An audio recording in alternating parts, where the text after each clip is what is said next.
Ooh, Erica, I believe you can't be heard, according to chat. Oh no. I was just about to say the same thing. I was just politely Cool. popping over to the chat. Oh. Cool. Thanks. Yeah. Awesome. I am muted. I had myself muted on the other screen. That's cool. Nailing it today, guys. It's all coming up. Millhouse. Let's start that again. My poor players have to listen to it for the second time. Professional streamer, you know it. Do this every week. And I do the same thing every week, so you'd think I'd learn by now. Okay, we'll take it from the top. Everybody ready? Deep breath. Kia ora, ole salmon. Hello, everyone. I'm Erica, professional streamer.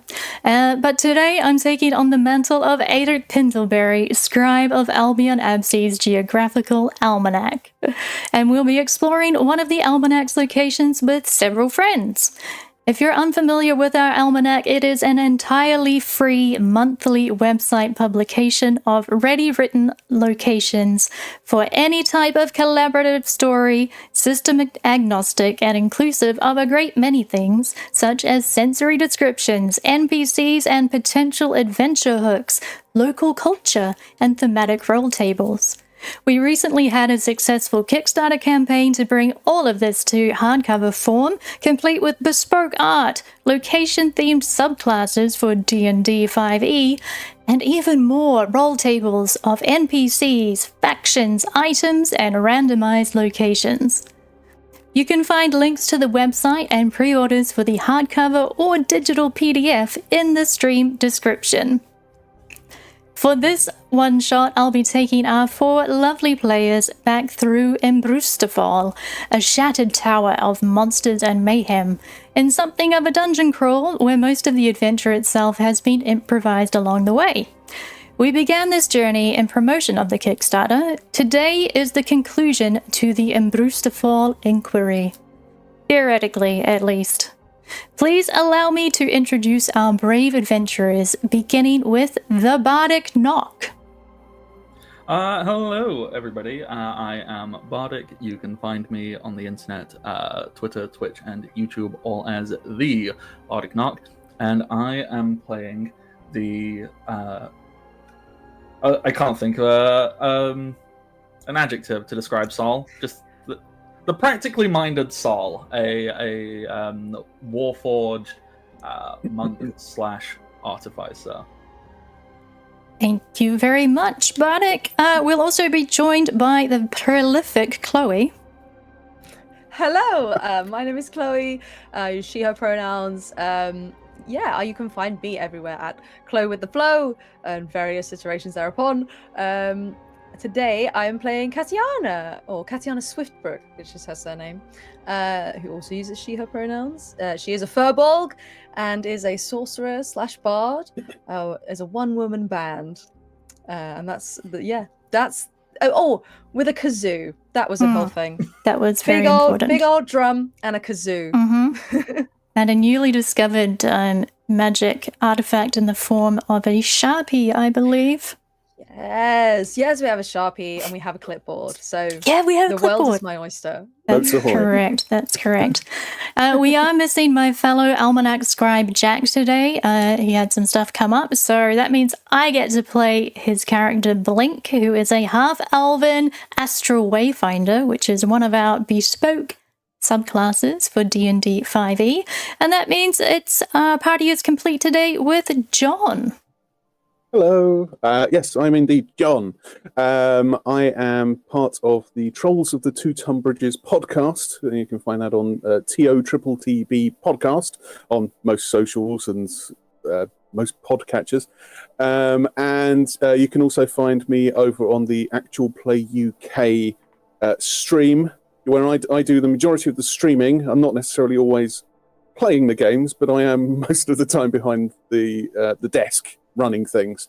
And obviously the Discord for Actual Play UK. We're bringing together as many different role players, actual play gamers, streamers, podcasters as possible, and getting them all playing games and playing idiots as well, I suppose. Yep. I don't think we need to play that part. Yeah, just happens naturally. You're so talented. Lovely.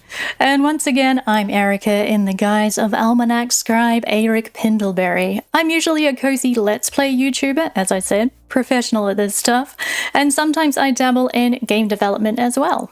I default to she, her pronouns. You can use anything you like.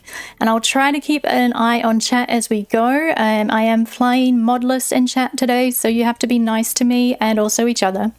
And I'll try and pick up any questions and what have you at our halftime intermission and answer them after the break. Without further ado, let us reset today's scene. A winding path upon hill-green grass and on through crisp, cool air, where one shall find at last the remnants of a shattered tower there. A vast and twisted apparition, choked with vines unfurled, to disappear through brooding cloud and sanguine mists above.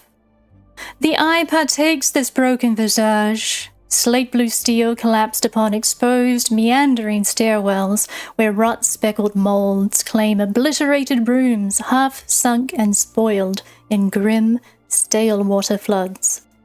What frenzy wrought such destruction here? What raging fires left such blackened scars and the clinging stench of rot? And what force now holds this crumbling catastrophe where terrifying mysteries linger and lurk?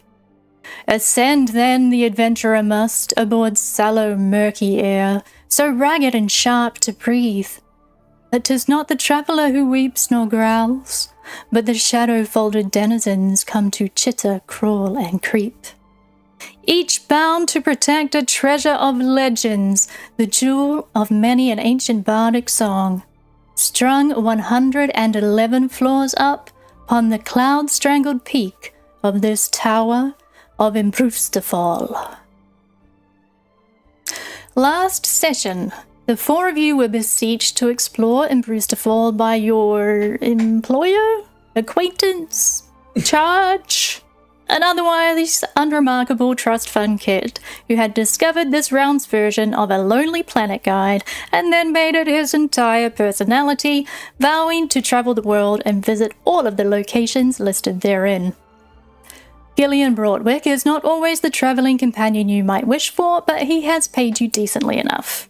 And if you're going from place to place anyway, you may as well profit from it. It was at his behest that you ascend the 111 floors, asking for a souvenir or selfie from the top as he himself remained behind, sadly afflicted by acute allergies. As you progressed through the tower, you found a strange combination of eras and technologies, both familiar and strange. Unsettling encounters with swarms of skulls and Sharon from accounts. Disembodied voices trailing around with you, unclear of their sentience or purpose or intent. For Blink, there were eerie similarities between some of the machines you encountered and the arcane technology of his home. Soul felt echoes of a time unremembered, waking long-disused circuits within their forged chest. Katiana discovered a brand new world of fantastic stationery and the power of a permanent marker. And Morkel gained some insight into ancient tax-dodging protocols. After spending much of the day and a lot of energy on the ascent, you had taken advantage of the relative quietude of an abandoned canteen to rest and reflect on the mysteries and wonders you'd encountered on the journey up. Imbruustafal has long been famous, or infamous, for the allure of the priceless, nameless treasure that supposedly resides at its apex. As legends go, it is overrun with monstrosities and broken, warped magics, twisted by time and whatever disaster or event left it in its current state.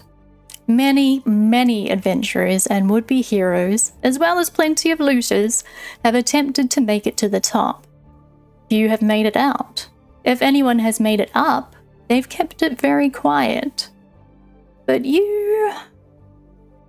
Well, it's not to say that the journey has been an easy one. Just perhaps less intensely life-threatening, as at all seconds as you might have expected, based on common rumor and conjecture. Or maybe you're just a better team than most, with your eccentric and varied skill sets. Don't laugh, John. Catching your breath. Certainly poor Twisted Sharon hadn't stood a chance. 1 round you took that down. Never forget. But even as you sit and rest, catching your breath and stretching tired muscles and clearing grease and Sharon ichor from your belongings, there's a lingering sense that you're missing something. Of a coming storm. The litany of the voice that has haunted you through the floors, projected from speakers and calling for evacuation. The strange entity that Blink may or may not have made a life pact with. That one floor you had to traverse while navigating randomly reversed gravity. There is more here. There should be more here. Shouldn't there? There is. It arrives on clanking, scuttling legs, its body armor, much like your companion's soul, a similarity that is unsettling in its telling differences. It catches you unaware, off guard, with strange words and garbled tones, and an explosion of paper, of all things, like a smoke bomb to disorient you. It strikes you with metal threads that latch into your chests with an electric pulse, equally effective against both flesh and blood and constructed beings, and it drags you off down the hallway, out of the canteen. A threatening warning repeated about some monster or entity known as the CEO. As you slide face down, immobile, along the alien metal flooring, more energy pulses into you, and you lose consciousness. You all awake in a room together. Even with its current decay, it's clear that it was designed as a perfect cube. The preciseness of it is unsettling. Uncomfortable, almost distorting your perception. There is dust and grime and mold. A crack in the ceiling is inhabited by a tendril of a thorny, gently pulsing vine you recognize warily from another of Imbruustafal's floors. Under the dirt of all the surfaces of the room are a long atrophied, slightly nauseating green. Most unusually, perhaps, the entire thing glows. Just a suffusion of endless, ambient, soft light. Let me bring you over to this excellent map I have prepared. Where is it? Oh, hang on, I have to drag you guys over too. I know how Roll20 works. I've done this before. Cool. I learn something new about Roll20 every day. Don't you just? So here is this excellent green room. To do with what you will. You all have a short rest between your time, however long you've passed out here, and the time you spent resting in the canteen. And everybody has 1 point of inspiration. Gosh darn it, I already had inspiration. I can't remember why. I think it might have been the kazoo. I think it was the kazoo, yeah. I believe Sol also had inspiration, so I just thought, hey, everybody gets inspiration. Yeah, I believe I had it for shrugging. Yes, that's correct. Yep. And we lost a couple of faces there.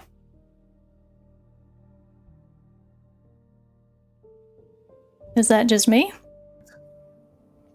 Now you dropped out for a second, but you're back now. Okay, that's fine. That may happen. It has been a bit stormy here, guys, so if the stream stops very suddenly, that's why. Can't do much about it, I'm afraid. I tried to put it in order for nice stuff, but it never works. No. So, what would you like to do? Clearly. It clearly didn't. Or the other way round? That's not how that works. Dry dancing? Well,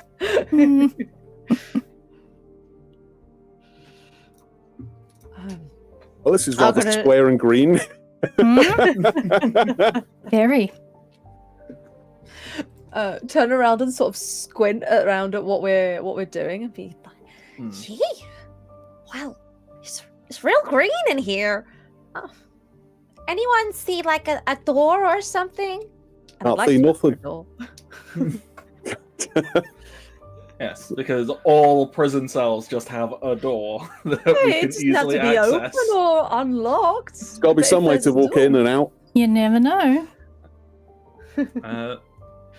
Can we roll perception or investigation or anything like that? You want to roll something in D&D? Yeah, go on. I know, I'm a little bit of a rebel. Go on then. Roll me a thing.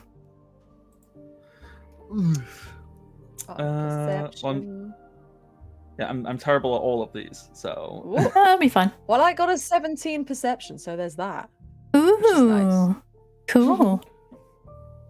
You guys are doing so good. That's hilarious. Okay, I love the natural one. Okay. Where am I? I've just changed all my setup around, so now I can't see where my notes are. All right. So, 17, exactly what you needed to find the door. It's not very useful to you because it doesn't have a handle. It's Ah. No one got a handle. there is like a I've got dusty. handles on my drums. You could try and do that if you want. It's very there's a very faint seal around it. There's no real door jam or anything like that. It's very flush against the wall. It's also very dusted up, so it makes it hard to see. And there's something like a little rectangle sort of next to it that just slightly protrudes from the wall. Okay, so Morkill, who is a Kenku Ro, I should add, will absolutely try and open this door with his amazing abilities at obviously opening doors. Do it. a very important skill set. It is. Nice. What are you doing to open this door? How are you going to do that? I feel like I'm going to use my thieves' tools to poke around on this this raised section, assuming that there's some kind of latch or something like that I could open. Or Sure, go ahead. Make a roll, dexterity or whatever. Plus 10. I rolled a thieves' tools. Yep, you rolled a thieves' tools. You sure did. Did pretty well with a plus 10 on that. Yeah, I know. So, Why do you think I wanted to roll that? Would it be possible to give the help action by holding a flashlight? absolutely it would. You can roll again. I'm assuming it's just something out of your arm or something like that pops up. Like no, on just the shoulder. eyes. Just the eyes go, yeah. 27. Well, that's much better. Ooh. 27. I just needed the thing. You did a thing. Yeah. Good job. So you managed to take the casing off this keypad, which Blink helps you identify. It's a little unfamiliar even to him, but it's some weird kind of electronic thing that you're not particularly familiar with at all. And Blink has a passing knowledge of. It's like a similar technology to the teleport that you went through on the first floor. There's a bunch of wires and things inside, and none of them make a lot of sense. You try sort of basically hot wiring things until sparks happen. The door doesn't open, but you do manage to avoid getting an electrical shock, so that's awesome.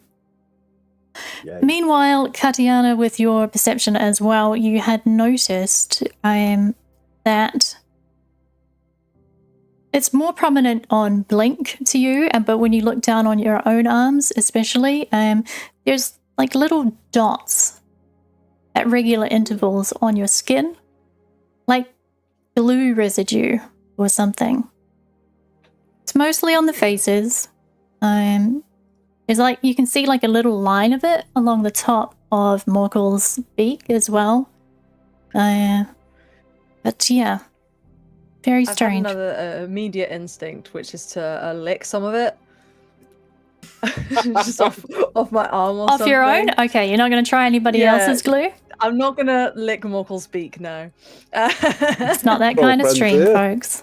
Yet. You never know. D&D After Dark. Yeah. Only blinking 4 p.m. Mind you, The those... Dungeon Master takes on a very different role. Well, no, it's mostly the same role, let's be honest. Well, yeah. Yeah, you I lick just wanna the see what glue. it tastes like. See if I can figure out anything more about what it might be.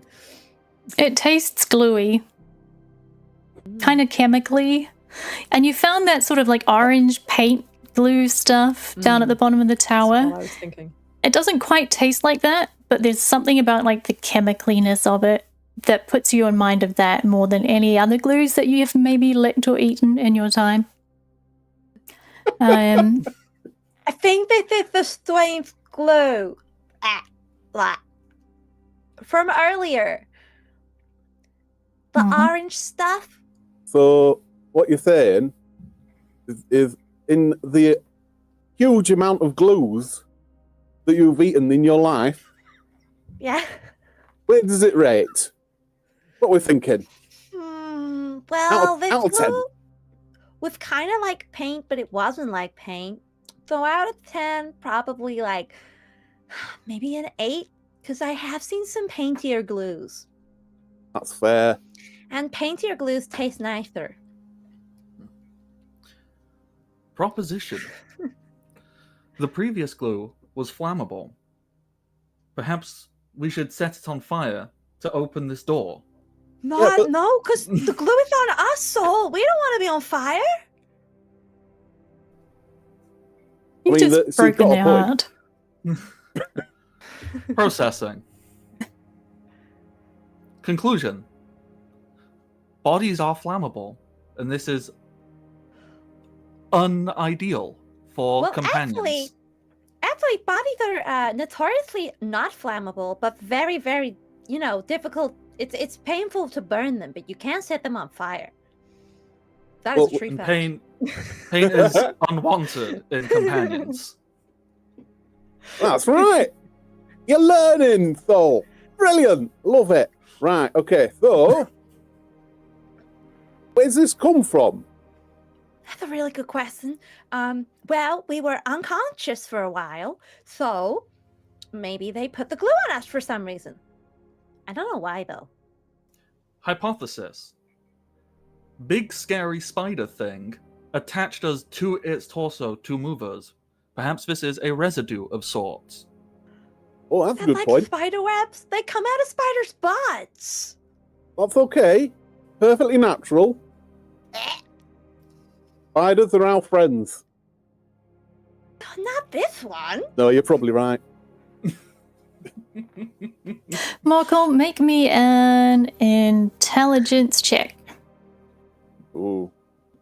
Okay. I'll give you advantage because Blink will be helping. Do intelligence.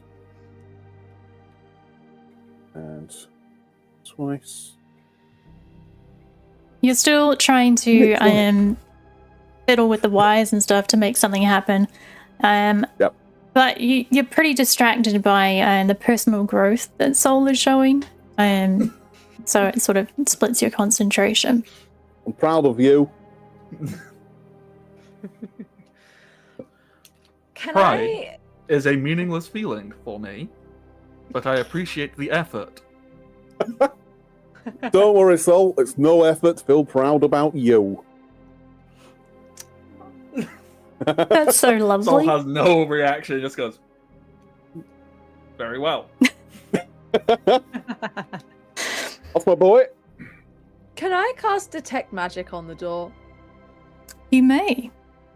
Looks pretty magical to me. I want to figure out what kind of magic's going on.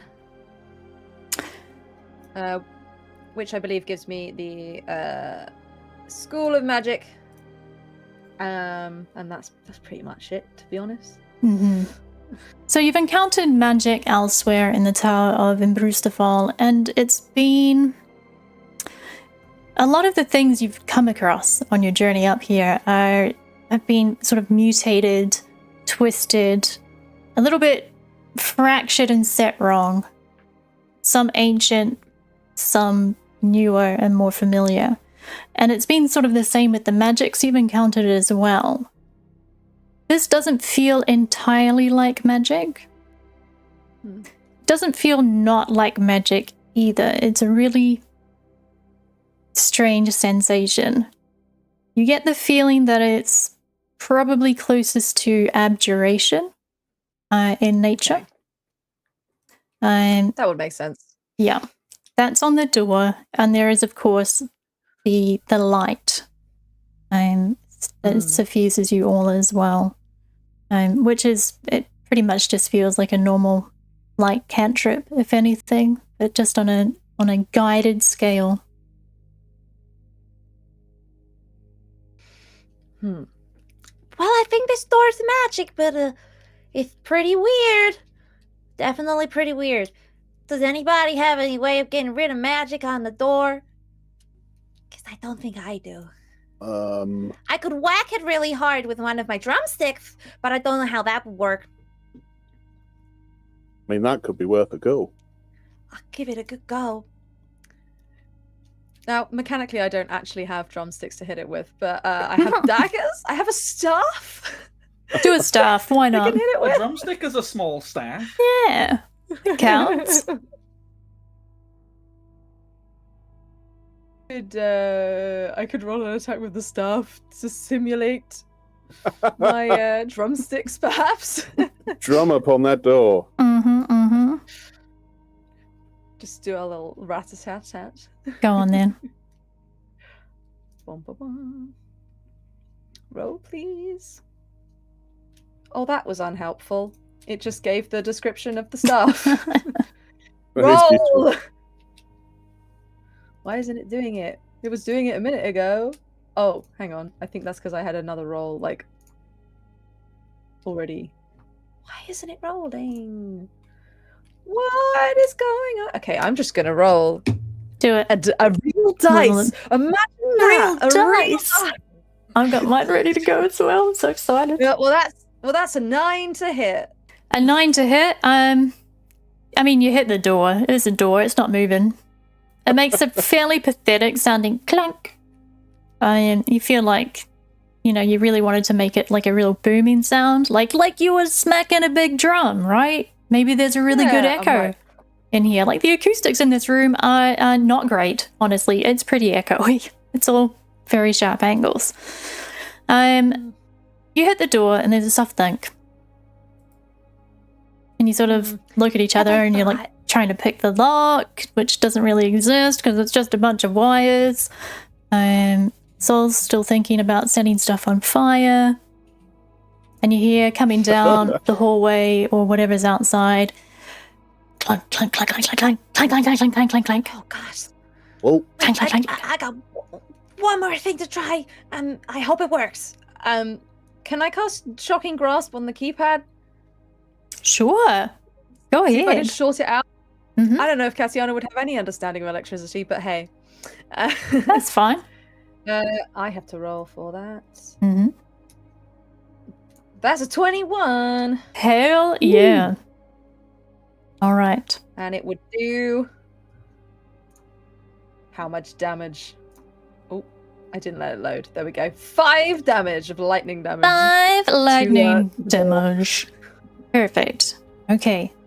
So there's a sort of electric fizzling sound.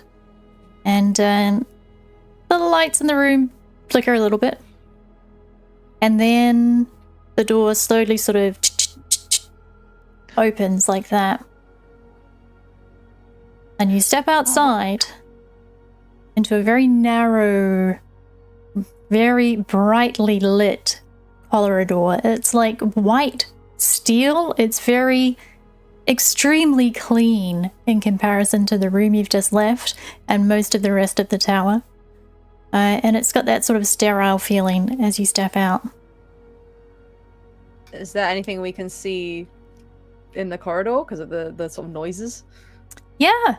You look to your left, and it's a bright white corridor, and then you look to your right, and it's right there. The big robot guy that pulled you in here. It's right there. I think. Is it moving towards us? It's standing and like it's looking at you. It's paused where it is, and it's blocking pretty much the most of the corridor sort of behind it. So you can really only go left or try and take out the robot. I'm gonna lean into the others. It's not moving. Should we just run? Let's back up. Good plan. Okay. Backing up. So I just need to take this small opportunity. There's a technical error occurring on my end. Erica is not in the video call for me. I cannot see or hear them at all. Oh. Okay. You should be able to refresh. So if I just do that, that should sort it. Yep. I can currently see. Oh, I could see you as a pixels for a while, but you're back now. Now the Bardic has left, which is a bit odd. It do be like that. Wonderful. Phew. Cool. So sorry if I wasn't reacting and I just couldn't hear you and I didn't know when was the appropriate time to go, I can't see or hear you. That's okay. Not a problem at all. If you have issues like that, by the way, guys, you can just refresh and it won't mess with anything with the feed on my end. You'll just come back as you were. So that's all good. Glad it's sorted now. Perfect. So there's a thing in the hallway. Mm-hmm. I understood that from context. So the robot... We're backing up away from it. Yeah, the robot creeper that sort of dragged you in here is blocking the right exit, I guess, of the room. It's sort of taking up the whole hallway. It's not moving, it is looking at you. And it's just sort of staying as it watches what you do. I mean, Saul isn't good at this, but could we roll, like, insight or something to maybe try and understand what it might be intending to do or what it... Well, if anyone's going to have insight in this thing, it might be you. Yeah. That is true. Possibly, but we shall see. Come on. Roll something good. That is not a good. That is an 8. That is an 8. That sure is an 8. It looks like, if you had to guess, make an educated inference. It's not entirely in stasis mode, but it's not active right now. There's something in its constructed gaze that's sort of like hooded, like it's waiting for orders. You think. Then it moves a little step. Doesn't really come closer, but it just sort of shifts its weight almost. One of the bodies it's got collected on top of it just sort of shifts a bit. But it doesn't come closer. Let's head away, I think. I mean, is there like a corner or something like that we can kind of disappear behind? It's a straight hallway for 100 or so feet, and because it's so bright and so narrow, it gives you that sort of like disappearing point sort of thing. But it does look like there's a dark point at the end where it maybe turns or goes another way, or possibly is another door. Can we see to the side of the robot? You can sort of see a little bit either side of it, and in fact, as you're looking, it sort of shuffles itself to press against the wall, and another little robot comes out. Much smaller, probably about your size, Morgold, actually. And it looks almost cheerful. And it's got a very familiar item in its little robot hands. It's a clipboard. And it looks down at its clipboard.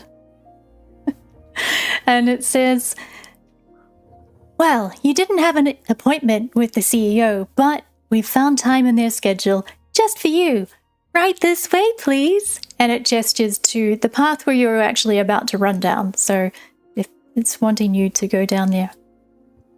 He'll see you immediately. I'm gonna get out my own clipboard so we can match and just hold it. Does anybody still have Sharon's name tag? Oh, did we take that? I don't know. Just a thought I had because that was really funny. I don't think we took it. I think we just read off of it. Good to know. I can't remember. We can say Jack took it. He can't say that he didn't. Yeah, that's true. That's true. That's true. Blink's got everything. Funny. Not Blink. Blink's octopus, whose name is eluding me right now. That's true. And I definitely know because I have access to that thing. But yeah, so do you try and resist, or are you going to let yourselves go to the CEO? No, there's a very, very large robot in front of me. Mm-hmm. I don't think Morkel would resist. No. All We'll right. I want to see the CEO. I want to see what's going on. Yeah. And the small robot was very pleasant. Yeah. They are very pleasant. Nothing bad happens when you have a clipboard. No. Well. Nothing at all ever. This is a saying now. It's a well-known fact. Well-known fact. Saying, nothing bad ever happens when you have a clipboard. Very true. Very, very true. Mm-hmm. All right, then. Let's go to the CEO. Lead the way, clipboard, robot Clipbot. thing. Clipbot. Allow that. Clipbot. Clipbot.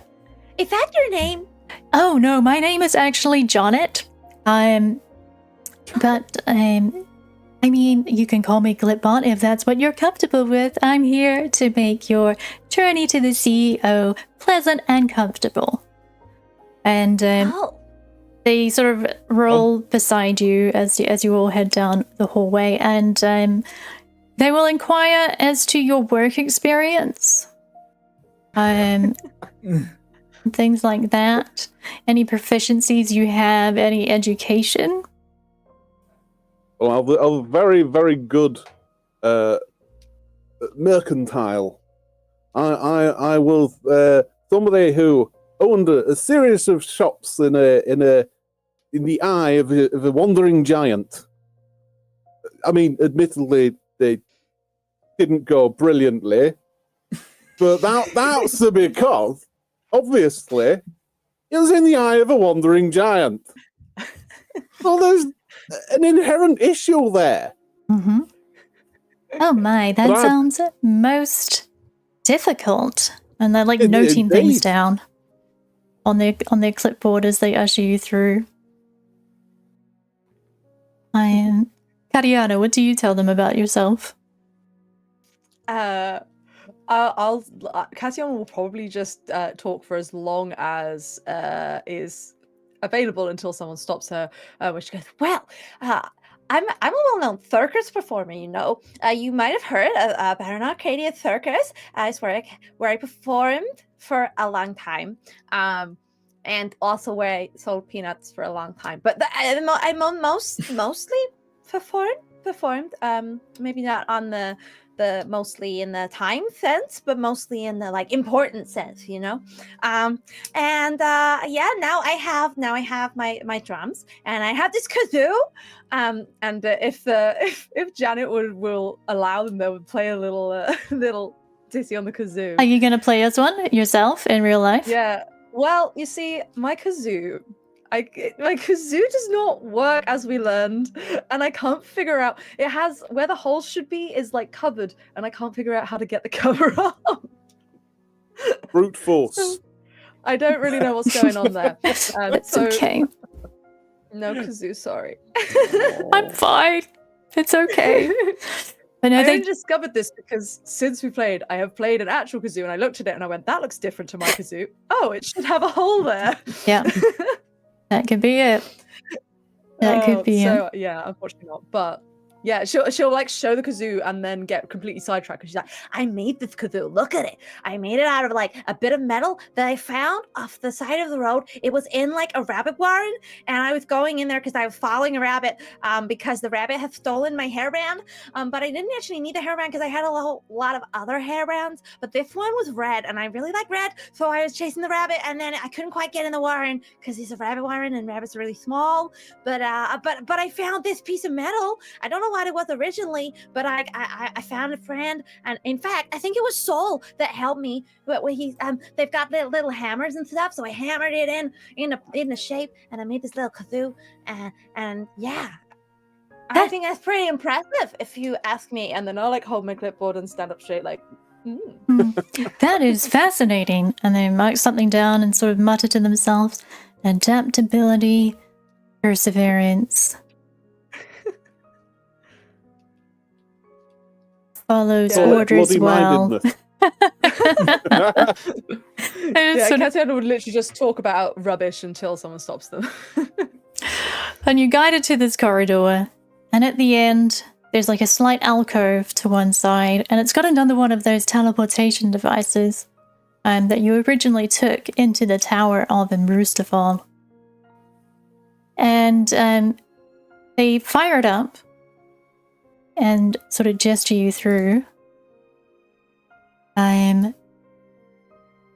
Very cheerfully, and give you like some stickers that like visitors passes with your names on them, preparing to go through. And Katiana, with like the very last burst of your detect magic, you feel a faint magical residue around these. Don't ask me what it is, because I only just thought about it right now. But there's something like, it's an identifying tag of some nature, you know? Okay. Just something to say, hey, you've got permission. It's a key card and a sticker, okay? That's what it is. That's what it is. It's your little ID card to go through. And they... Thank you for clarifying, because my brain went straight to names, Faye, bad. New thought unlocked. No, we're good. But yes. And it is unsettling as you go along, as you've reached this point. Behind you, once you go past like these sort of like sections of the metal siding on the walls, the light behind you in the corridor goes off. Like in a horror movie. And it's quite a loud clunk. Did I lose people again? Am I losing people? Okay, you're back now. Okay. Yeah, the storm is picking up outside, so sorry if we're cutting in and out. I do apologize. Yes, the lights go off behind you as you pass each section. Oh, we're still waiting on Bardic? Bardic, hello! Yep. Okay. Yeah. My computer does not like it if anything happens to anyone else. It's like, no. Something happened to someone else. You need to refresh now. Yeah, it does that. Sorry about that. So it's been a little unsettling. You come to this point now where the teleporter is, and there's this cheerful little robot, Jonnet. This really scary spider robot that tased you and dragged you along a corridor and has like skeletons and corpses hanging off it. And then behind them, it's all just darkness. And you have this teleporter in front of you. And that's pretty much the only place you can go. But Jonnet gives you like a robot-y thumbs up and sort of taps their clipboard reassuringly and says, I'm sure the CEO will be most pleased to see you. We don't get many visitors these days. Just make sure to be respectful of their time. They're very busy, you know. CEOs work so hard all the time. I know, I've been one.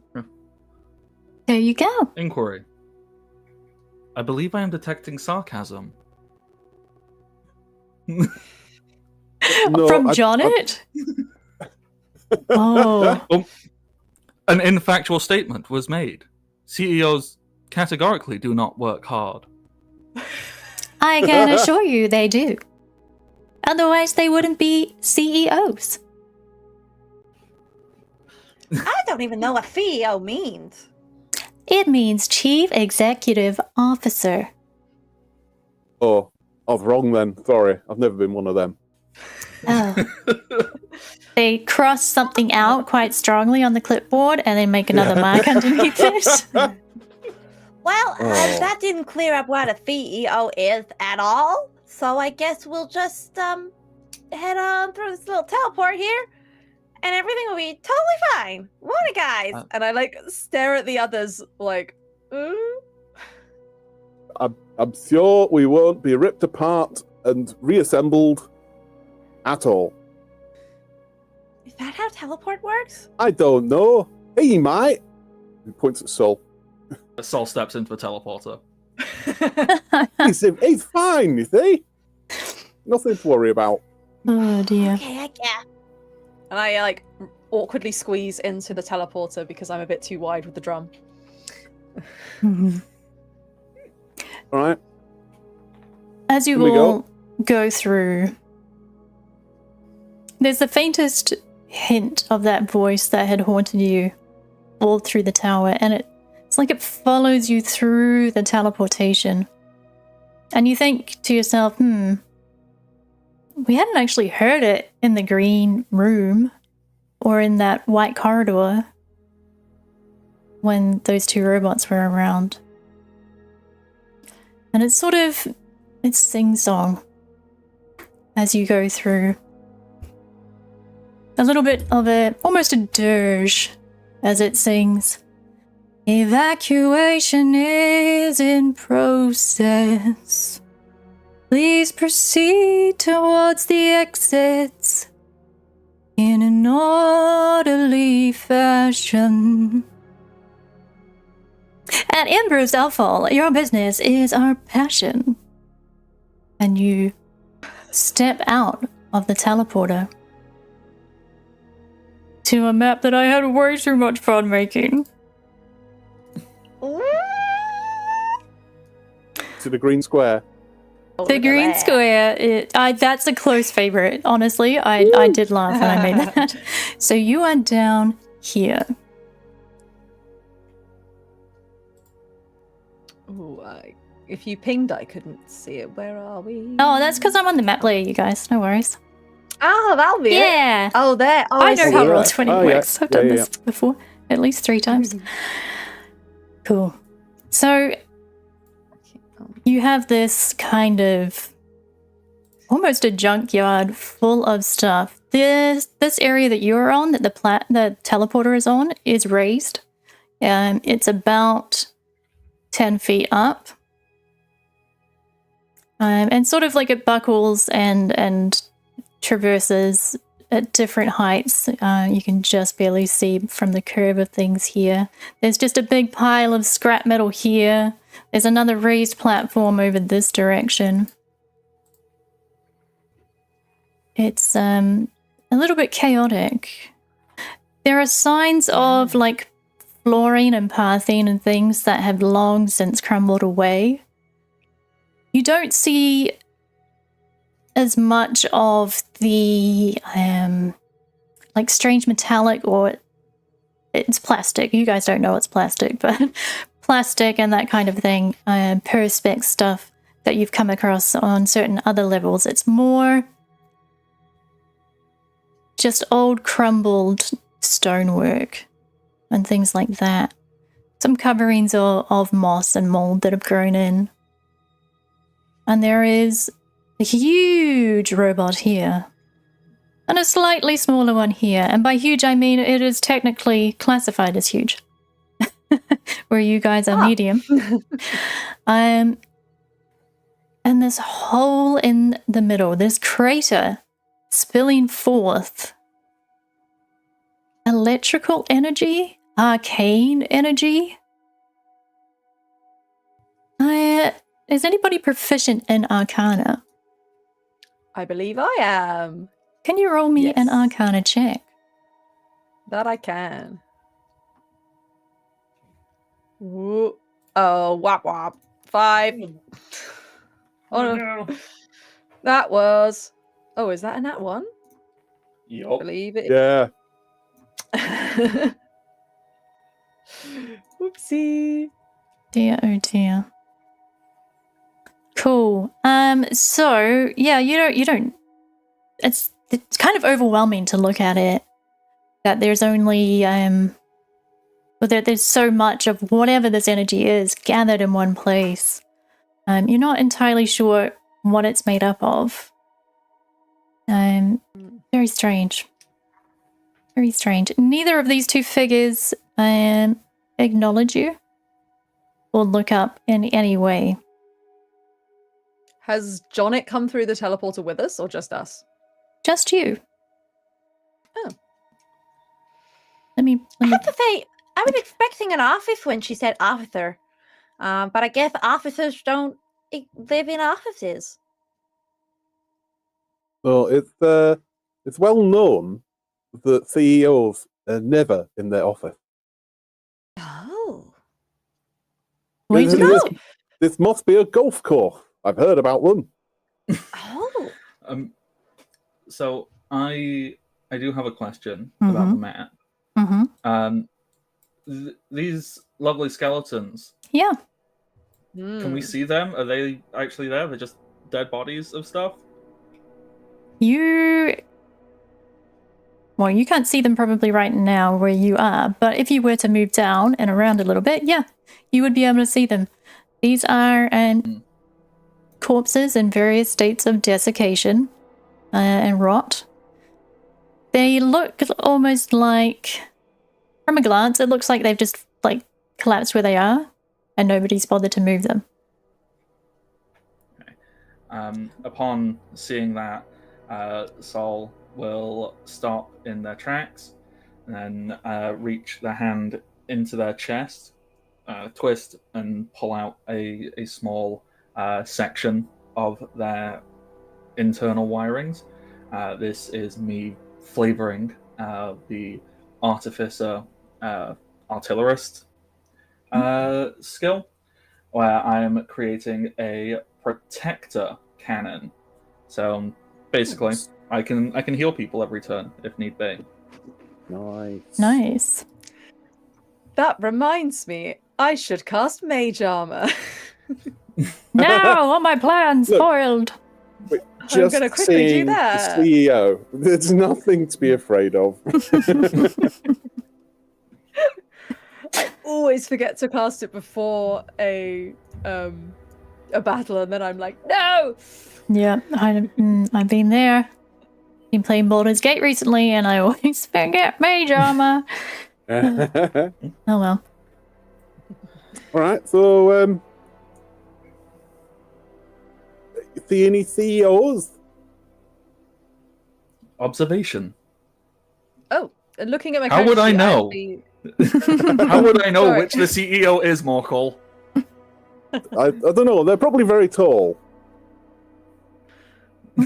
I think I might have already cast Mage Armor because I have written 13 as an override in my character sheet. So in that case, scratch that, reverse it. Yeah. All right.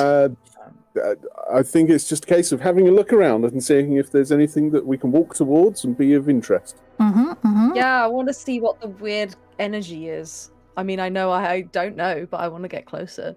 Yeah. I don't have any self-preservation instinct. It looks fun. I would not have noticed that at all from Catiana. No. Yeah. This is fine. Will that actually do anything? I don't think so. Just talking to myself mostly right this second.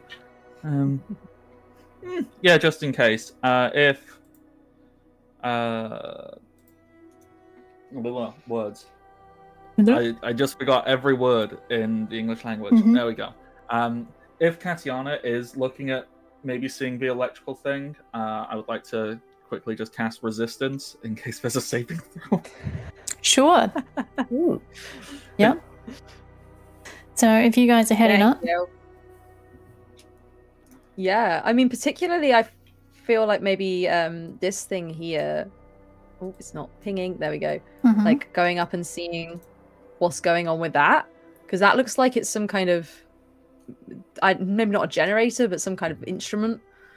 yeah. Also, just as a note, this map is pretty big. these squares are 10 feet by 10 feet instead of 5 feet by 5 feet. Just as a note. So it's quite large. You guys are technically probably half your size, but it's whatever. You get very hard to see then. So, yes. So, as you approach, you can see another little dead body guy there. And a booming voice comes out from this entity. A very tall robot with their many hands and eyes, who is like blah blah blah blah blah blah blah on the whatever they're working on in front of them. Halt! Do you have authority to operate this equipment? I'm just having a look. What are your qualifications? Curiosity? I have a kazoo. I am unfamiliar with a kazoo. Look, it's this. I would give it a little toot. I do not believe that is appropriate for that machinery. Oh, sorry. Have you been formally inducted? Yes. I have a badge. Present yourselves to me. Sure. Come wander around the edge. Hi. Hi. He doesn't say that. It would be funny. Hi, I'm Dave, the CEO. I am. How you doing? Yeah, lovely. Lovely to meet you. Okay.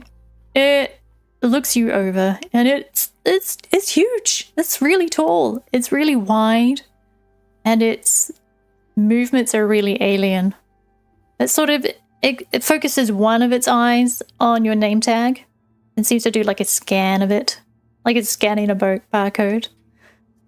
And I like hold it out to try and make it easier for them. yeah, when you try and straighten it out, but you sort of get it at the wrong angle, so it makes it a little bit harder. In fact, and he's like, no, just angle it up a little more, a little more up. Oh, I'm sorry. I'm trying. Hold it there. Oh, I see. Oh. Yeah, and as you get closer to the crater, you feel, and Soul as well, it's a very strange sensation for you. It's definitely arcane energy coming out of this crater. And it feels a little bit like...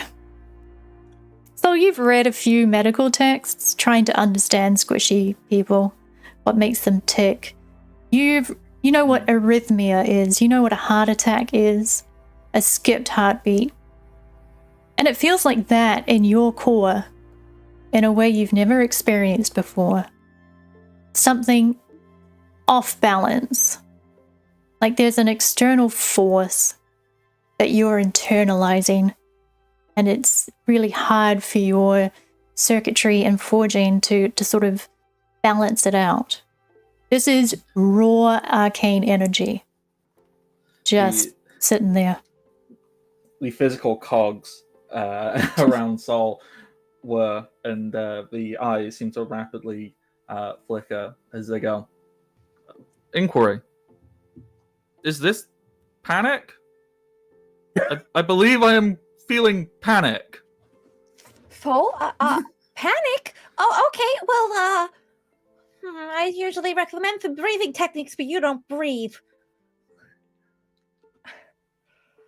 Maybe like sit on the floor, and we, just like stare at a bit. There's this nice bit of definitely not No dead grass. sitting during working hours. But Soul's not feeling very well. Solution: Possible work harder.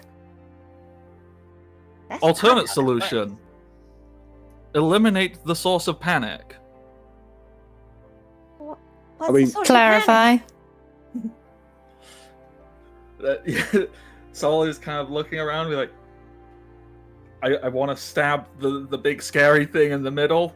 I don't think it'll work. I only know how to stab and shoot things. And set them on fire.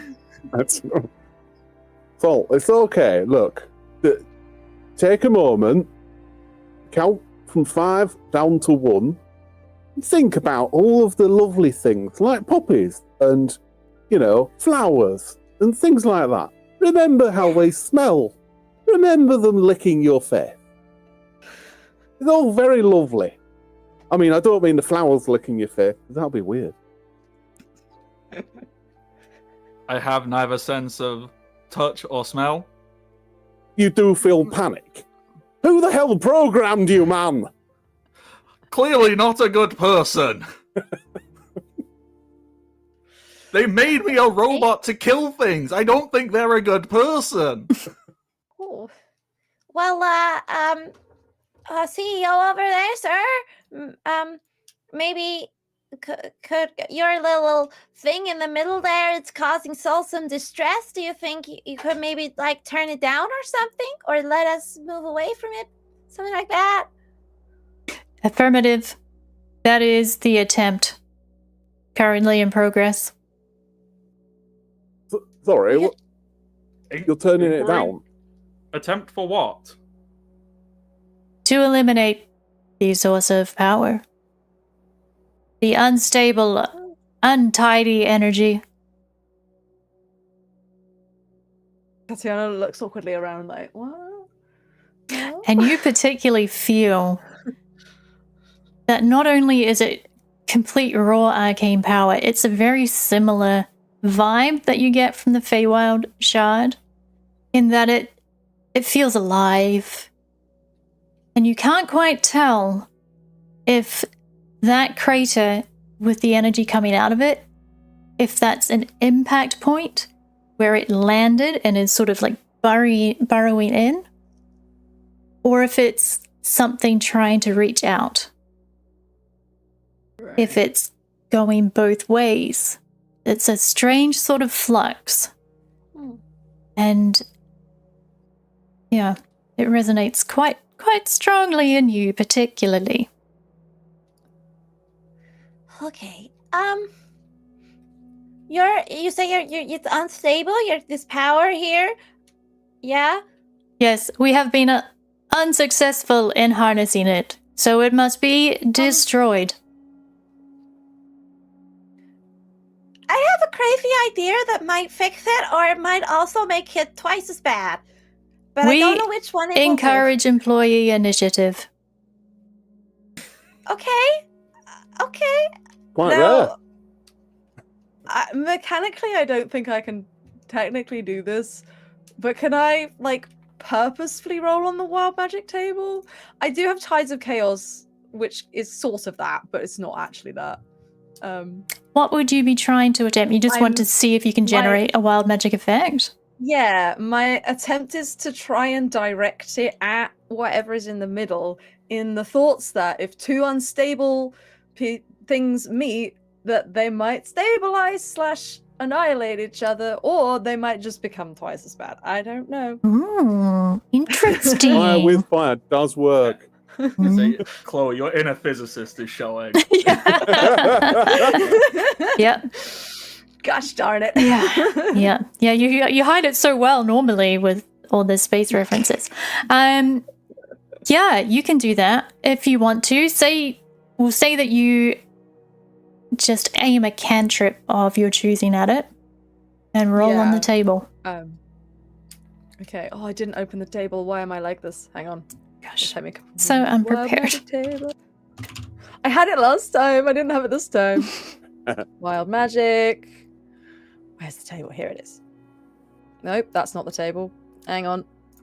There's the table. Roll. 32. Effect. You are transported to the astral plane until the end of your next turn, after which time you return to the space you previously occupied or the nearest space. So for 6 seconds, I'm in the astral plane. So, point of order. Just as you unleash this spell, Blink, who has been down here sort of like awkwardly standing over this poor corpse and sort of looking at this work table and these two orreries, which is a terrible word, by the way. Who came up with that? Orreries. space-looking it's obviously things. named after the guy. Yeah. They've been looking he's been looking at these and sort of squinting around and sort of thinking in the back of his head about the technology that's sort of adjacent to what he's familiar with from Aedrail. And he's like, hey guys, I think we're actually in the astral plane right now. And Chloe, Katiana, casts this cantrip and poofs out of existence. Oh, no. And then comes back. Where did I go? You just did a short little jump. You are 3 inches to the left, and your hair is parted on the opposite side. Well, I prefer that. Oh. That was really weird. I don't know what that one was. I haven't had that one before. Are you the thin Kathiana? Insight I check. think so. Prove it. Oh no. Kazumi.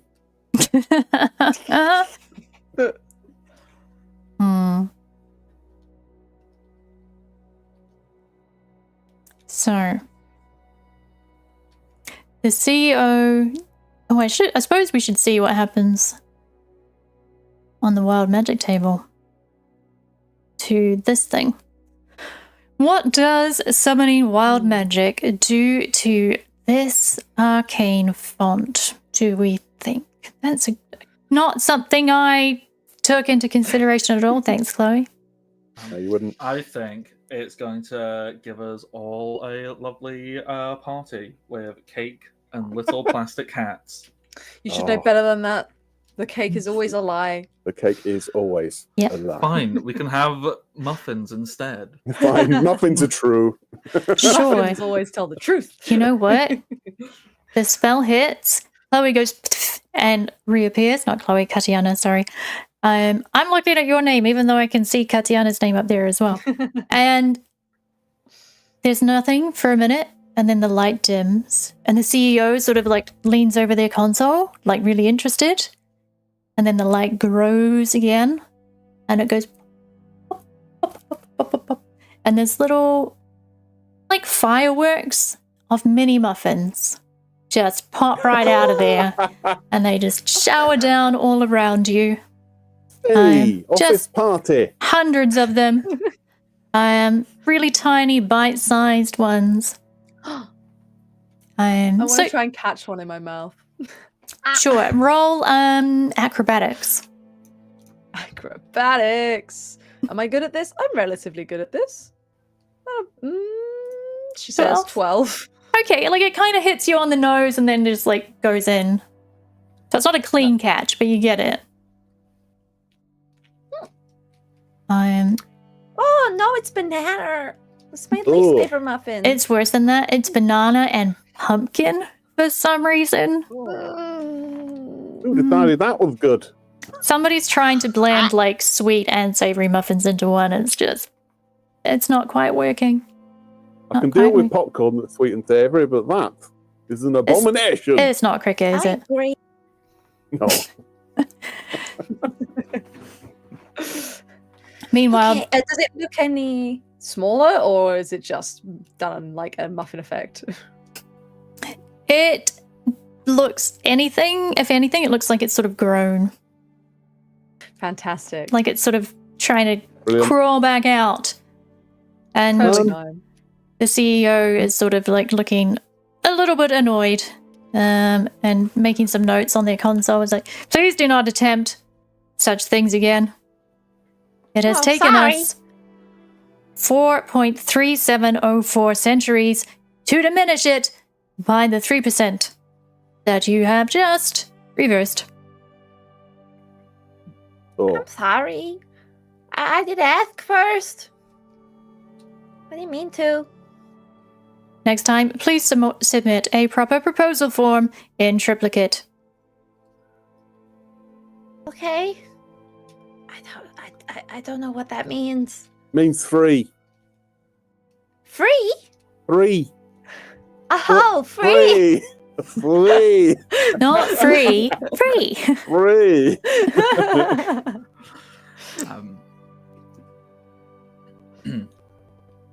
Saul is absolutely confused, puzzled, scared, alarmed. Multiple feelings, but Saul is not happy about because he's the fact he's not happy. That's alarming. So what they will do is they'll muster all the courage they can to try and communicate with this big, scary CEO. Inquiry. What occurs if the energy is freed?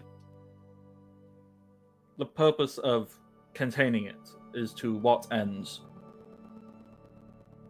The energy cannot be harnessed by us. Therefore, it is untidy and unprofitable and cannot be left for anyone else to exploit. Understood. Counterpoint.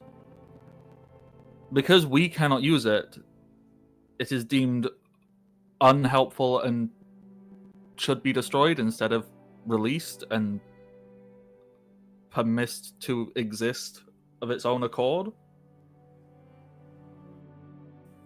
There is no profit in that. There's Energy no is to be profit. used. There's no profit in spending however many centuries that you've already spent, or however many more, trying to shrink this thing and get rid of it. Not a lot of profit in that, is there? Yeah, you're spending more energy trying to diminish it than you would be doing other stuff. Incorrect. This is important to our research and development, as well as our sustainability clause. We must clean up, be tidy citizens of the multiverse. And if we leave it, we lose profit if someone else gains profit from it. Just wondering, but what business are you in? That is classified information. Oh. Weapons, then. Who classified it? That is classified information. Of course it is.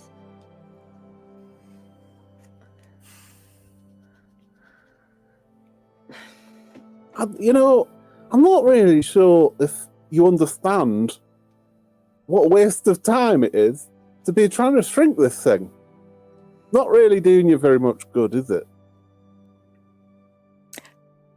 You can roll a persuasion check if you like, Markle. Trying to appeal to the CEO's business logic. Good luck. Oh, that's a big fat 11. Oh, that's hot. So high. Well done. I know, Could be right? worse. Should be. The CEO scans your name tag and then glances to its console where it reads something and looks back at you dismissively. Minor merchants do not understand big business. This is the big leagues. Things are different here. Wow. Morkel Wow. looks slightly hurt. Hey, Saul. hey. Go on. Saul looks to Morkel and goes, compassionate comment. There. Thank you, Saul. You always know what to say. Hey, I don't think you can talk to my friend like that. That's very rude. I am the CEO. I can talk how I please.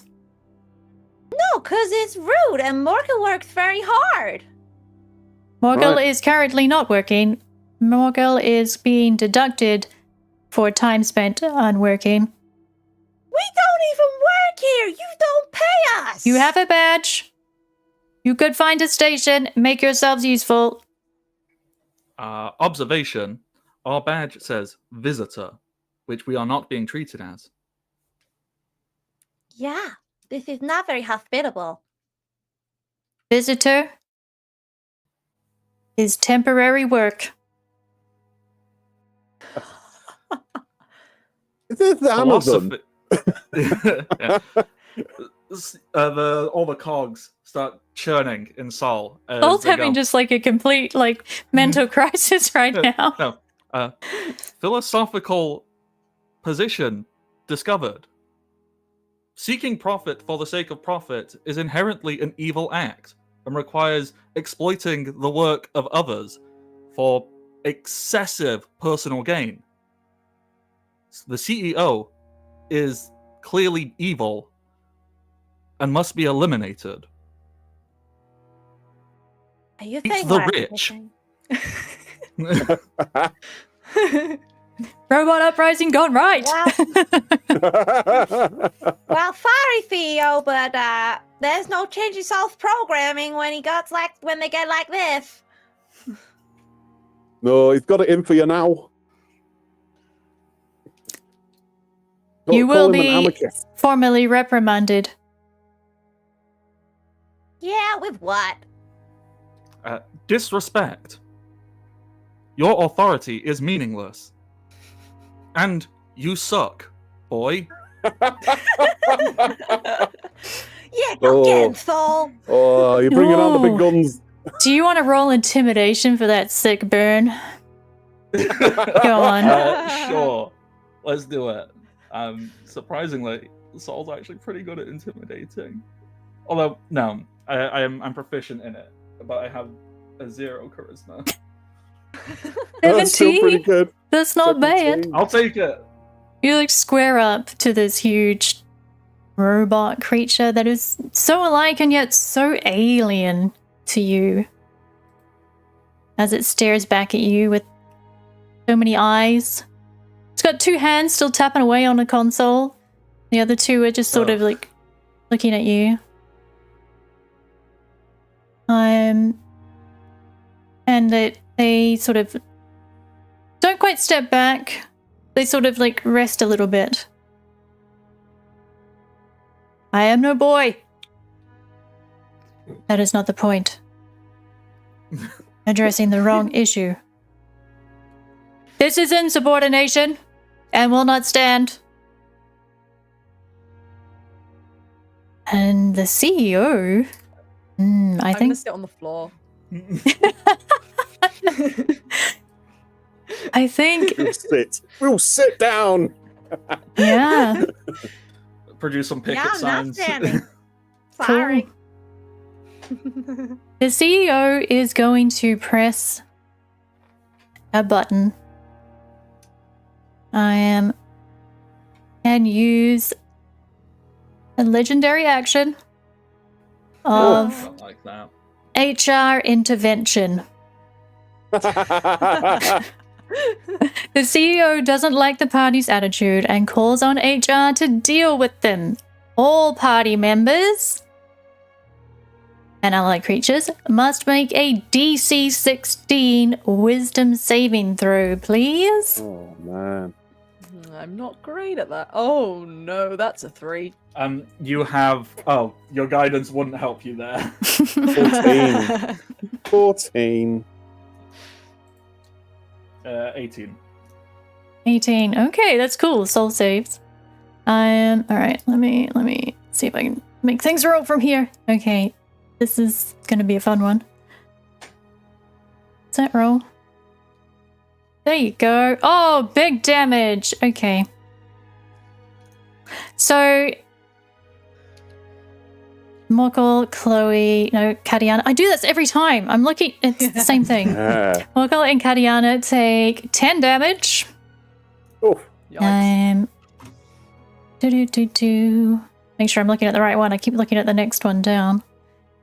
And you have disadvantage on the next attack roll made before the end of your next turn.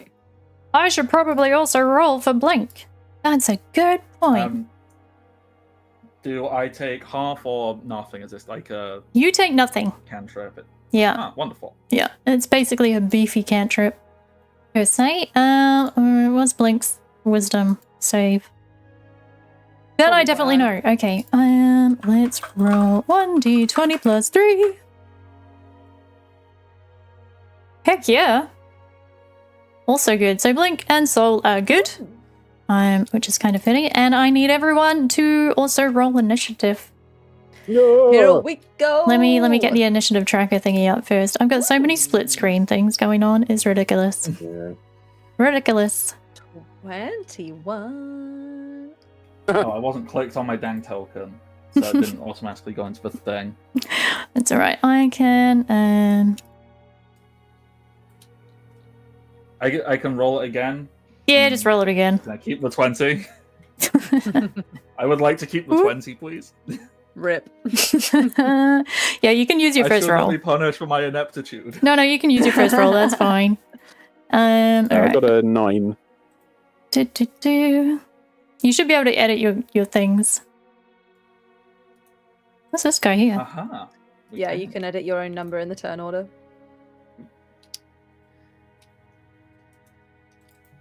I think I deleted, but it was mine. I'm inept. Ready.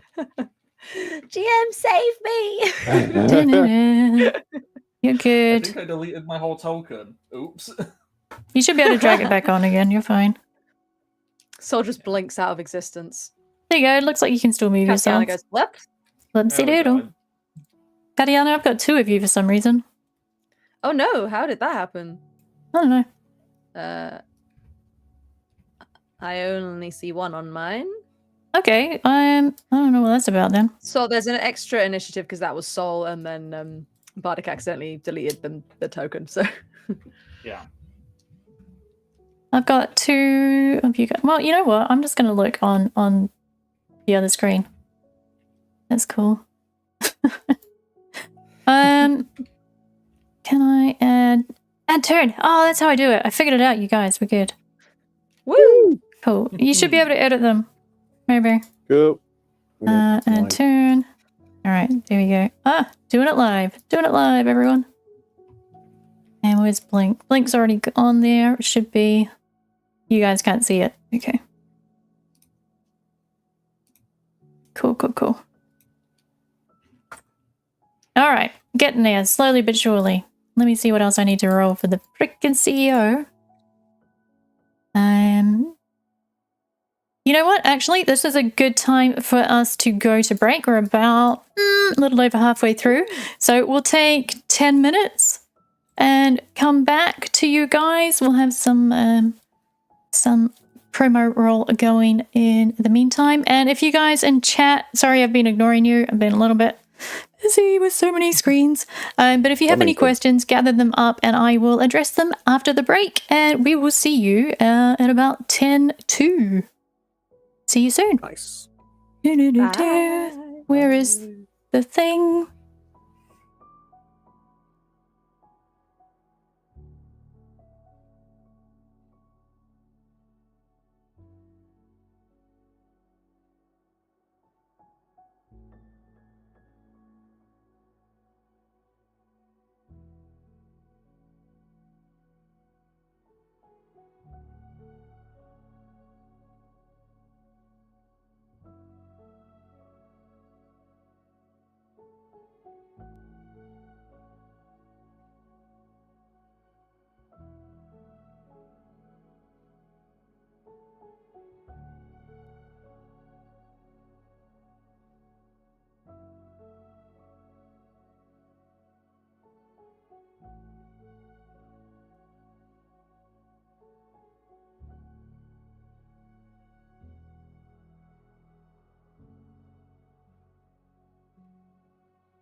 Okay, welcome back, everyone. Hopefully it's taken a little bit to go across on the stream. Okay, yep, it's just a stream delay preview. It gets me every time. I'm always like, it's not gonna work. It's not gonna work. It's worked. We're fine. Everyone can see the things and the stuff. Welcome back to the part 2 of the Imbruustafal inquiry, where we've decided to stand on the side of workers and overthrow the CEO. We've also given a robot person a panic attack, so, kind of ups and downs here. But yes, let us see how this all pans out. I hope everyone had a good break in the chat as well. We're also going to do a little reintroduction of our characters and players. I'm telling you about upcoming projects that they've got going on. You may have seen some stuff in the break roll with all of their relevant links, but anything else you guys want to add? Starting with Chloe. I almost said Kariana. Hi, I'm Chloe. I use she, her pronouns. You can find me pretty much everywhere at Chloe with the Flow. I stream on Twitch, I compose, I do all of these things, but mostly you can find me over on Deck of Many Aces, which is a D&D podcast made with actual asexuals and aromantics, like me. Today I'm playing Katiana, who also uses she, her pronouns. She's a furbolg, and she is a sorcerer/bard with one big bass drum on her back and a kazoo and a dream. Nice. What is the dream? The dream is who's to The dream say? is just to not be a nuisance. The dream is to sample every flavor of glue in the multiverse. That too. That too. All right. Next, we're going to switch to John. Glue sommelier. That's interesting. Yeah. That could be like a really unique title, I think. Over to you, John. Yes, I am John. I'm part of the Trolls of the Two-Ton Bridges podcast, which is TOTTB on all socials and podcatchers. Also part of Actual Play UK, where we get lots of streamers and podcasters all together, and we do lots of various community things, which is great. And I am playing Morkill Grimfar, who is essentially a birdie rogue type person. As you do. Yeah. Over to you, Bardic. Hello again, or welcome back, or for the first time. I don't know your life.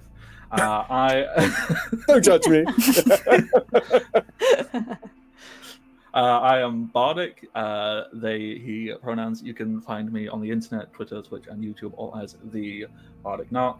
I do stuff sometimes, semi-infrequently, as I'm easing myself back into some very powerful musical sting there, as if trying to encourage me. Yes. Easing myself back into, having energy and passion for things, which actually Actual Play UK is really helping with. It's a really dope place. If you aren't there, be there. 100%. Or be square. Square green room. I mean, you can be a circle. I don't mind. Whatever There's no you judgment. It's a safe space. Yeah. Yes. Except the hexagons. None of that around those here. guys. Get out. Bloody hexagons. And yes, today I am playing Sol, the now socialist, I guess. The socialist warforged. Nice. And I am once again Erica as the Game Master, Aerik Pindleberry, as a scribe of Albyon Absey's Geographical Almanac, which you can find at albyonabsey.com. We have pre-orders open for a really cool hardcover version with bonus, lots of stuff. I said it like 3 times at the start, once because I was on mute. Yeah, cool. But you can check out the pre-orders to that at tinyurl.com/Albyon Absey. It should be on the screen that you're looking at right now as well. It should be like right there. It's all there, all the stuff, as well as everybody's links and things. I don't really have anything particularly coming up to promote except peace, love, happiness, all that kind of thing. But check out my friends here, please do. They are all very talented and very fun. We're really grateful, especially to Actual Play UK, because that's why we're all here. That's how I found everyone. So that's nice. But yes, we are jumping back in to the battle against the CEO. I don't really know what that pronunciation was, but you just all have to deal with it. All right. The horrors begin now. Let the horrors begin. Yes, it'll be fine. Totally fine. Katiana, you're up first. Okay, I think the first thing that I'm going to do is probably move away from the CEO because I am relatively close. You are relatively... How close are you, by the way? I'm in 20 feet away. 20 feet? Okay, all right. I can move over to here.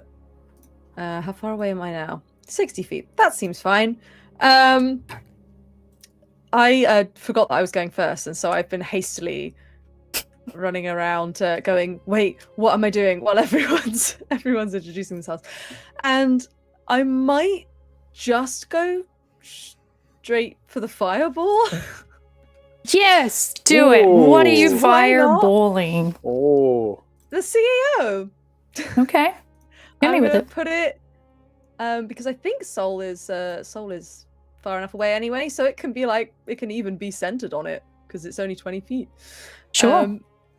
Yeah, there's nobody in the way, which is the perfect time to do a fireball. Let's cast that. Am I casting it at the right level? Yes, I am. Okie dokie. So it's a DC 14 Dex save. So as long as it fails, it will take 28, and if it does not, it will take half of that. Cool. I should have set up like macros or something for this, but one day I'll figure out roll 20 macros. Today is not that day. That's just going to be a straight D20 roll for me. It's a save. Yeah, it's saved. So I take half. That means, yeah, it's going to take 14 fire damage. Cool. Reduced to 7. Oh. No. Dun, dun, dun, dun, dun, dun, dun. Oh well. It's fine, it's fine. Do I have a bonus action I can use? Anyone fancy a bardic inspiration? I haven't used those. Ooh. Who's Could be next? useful. It is. Soul's next, right? Yeah. I will. Yes. Yeah, I will, as I'm sort of running backwards and casting this fireball. Oh, I need to roll for my wild magic, don't I? Yes, you do. Let me just roll a d20. It'd be funny if it was another fireball. I'd love that. No, it's fine. It's a 7. I believe... So I had 1 wild magic before, so the DC is now 2. Are we counting the one that I forced? Yes. Okay, so DC is 3 now. Remember that. But that's no wild magic.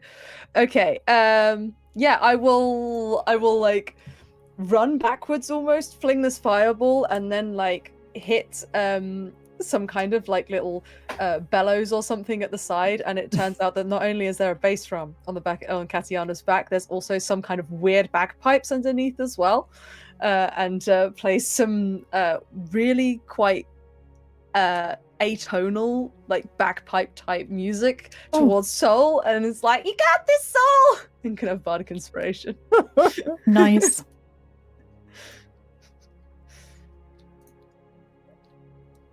That'll be 1d6, by the way. Wonderful. I'm only a level 2 bard. All right, you're done there? That's it. That's my turn. Okay.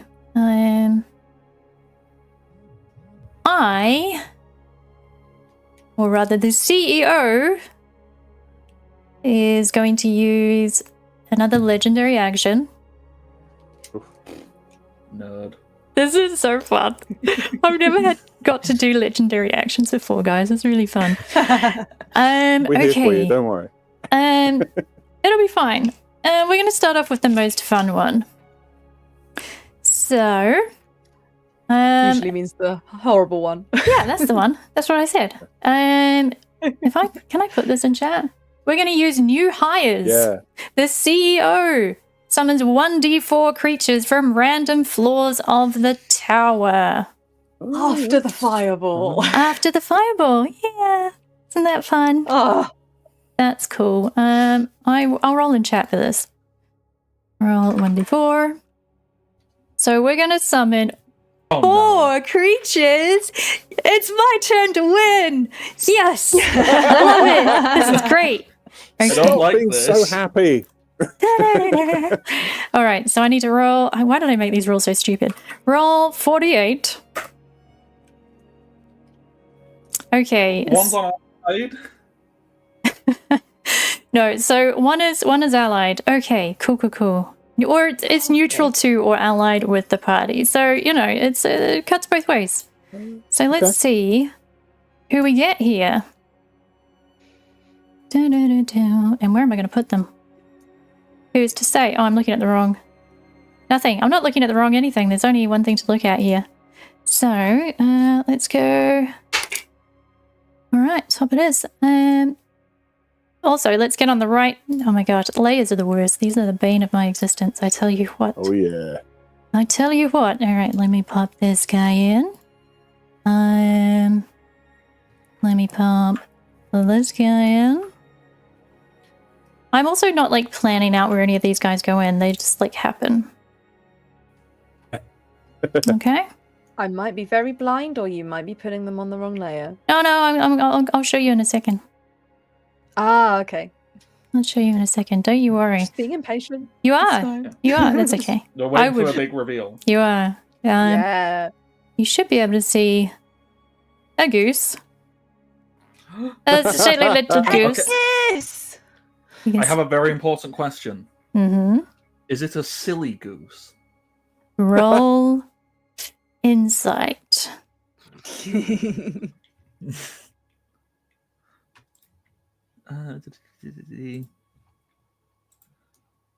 Four. You've never seen such a silly goose in your life. Oh, yeah. Incredibly silly. All right. Oh, great. This means I have to roll more freaking things and stuff. Okay, that's fine. I'll roll that. Sol, you're up. Okay, wonderful.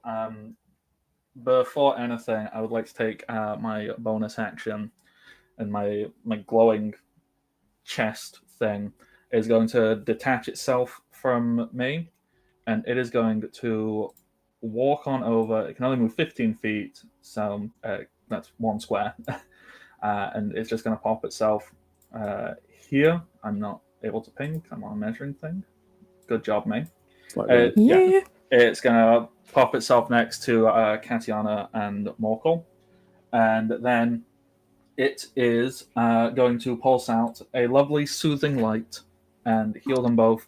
I can't remember if it's heal or temporary hit points. Let me just double check. Ideally heal, but who can say no to temporary hit points? Checking things, so I'm not a liar. Okay, it is temporary hit points, but I can give you more temporary hit points every round, apparently. So Cool. Nice. That's cool. So that is 1d8 plus my... I think you just said intel. I should really finish reading stuff before I click off the page, right? Big I do move. that all the time. Oh, I won't read the need that first again. part and then move on. Intelligence mod. Okay, so I believe for me that is a lovely +3. So slash 1d8 +3. 4 temporary hit points for everyone. Nice. Hey. So that Thank you. includes, does that include blink? This helps. They have to be within 10 feet of it, I believe. Okay, so probably not blink then. Let me just double check to make sure I'm not making things up. It grants itself and each creature of your choice within 10 feet. So it also has temporary hit points. But unless someone's going to attack it, I'm not monitoring this thing's hit points. So don't make me remember more things, please. I would not wish that on anybody right now. And with that, is this a desk in front of me? the CEO stood behind a desk? It is, yeah. It's got like some screens and stuff. This here, now that you look at it, it's a hologram projection encased. Just bump my mic. Encased in physical metal. Just weird. That's very weird. And like, obviously, the CEO is huge. Mm-hmm. Is the desk also huge, or can I just get over it? It's CEO sized. I would say. What's your strength? Not that great. My strength is 10. Oh, okay. I would say you'd have to make an athletics check to get up there cleanly. If you want to vault it. I just remembered something. Oh, no. I just remembered something because I'm intelligent and capable. We had some lovely magic items that we were allowed to start with. Mm-hmm. One of my items was the Slippers of Spider Climb. It's true, because you use those against Sharon from accounts. So, can I just run up to and up this desk? Yeah, sure. Wonderful. So I shall stop measuring it and move. So I will run and stand on this desk, and I would like to slap the CEO with my chainsword. Sure, go ahead. Just a light tickle. Just a wee. I hope. How's your father? Sword arm. No advantage, I believe. But it's a crit! It is a crit. Hey! Holy macaroni. Okay, so yeah, that'll hit. Dang, that's a good hit. So that is... The numbers are so tiny. Okay, so that's 2d6 plus 4.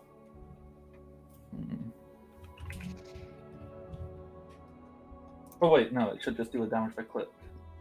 For that, right? Yes. So that should automatically apply all of the things. Oh my gosh, I've got so many screens. Yeah, that's really not great damage. Crit for a whopping 11 damage. Is your sword arm, does that classify as a magical weapon, or is it adamantine? It is not. No. Okay. So let me. God, I've got so many little things pulled up right now. It's ridiculous. So the life of a GM. Yep. You go to strike the CEO. You rev up. You sort of like you're a little bit on the back foot after having to like clamber up over the console, even though you were able to spider climb up it.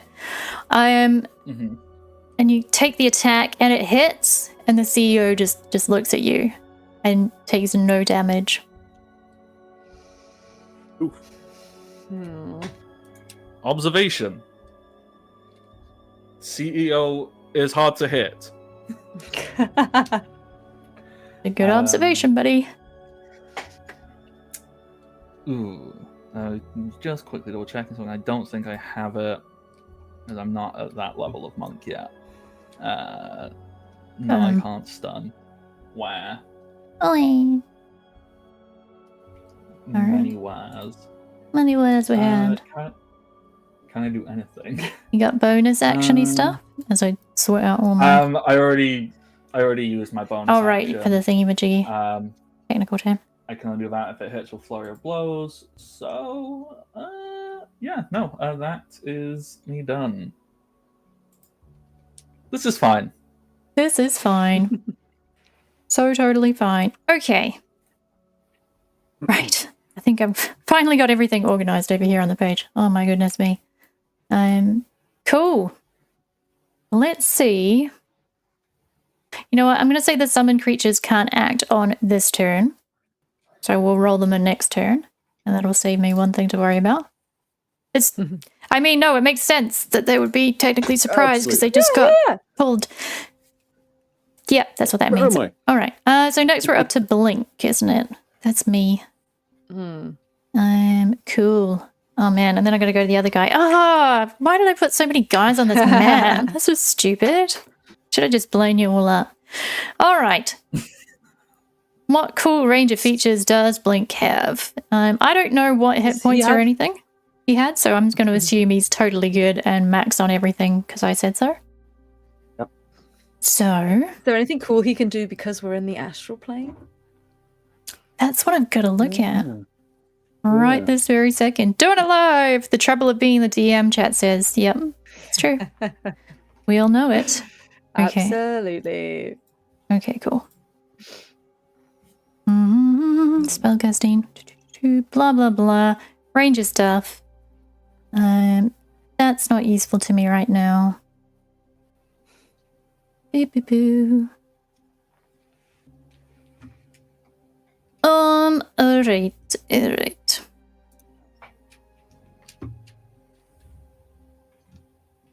Let me see.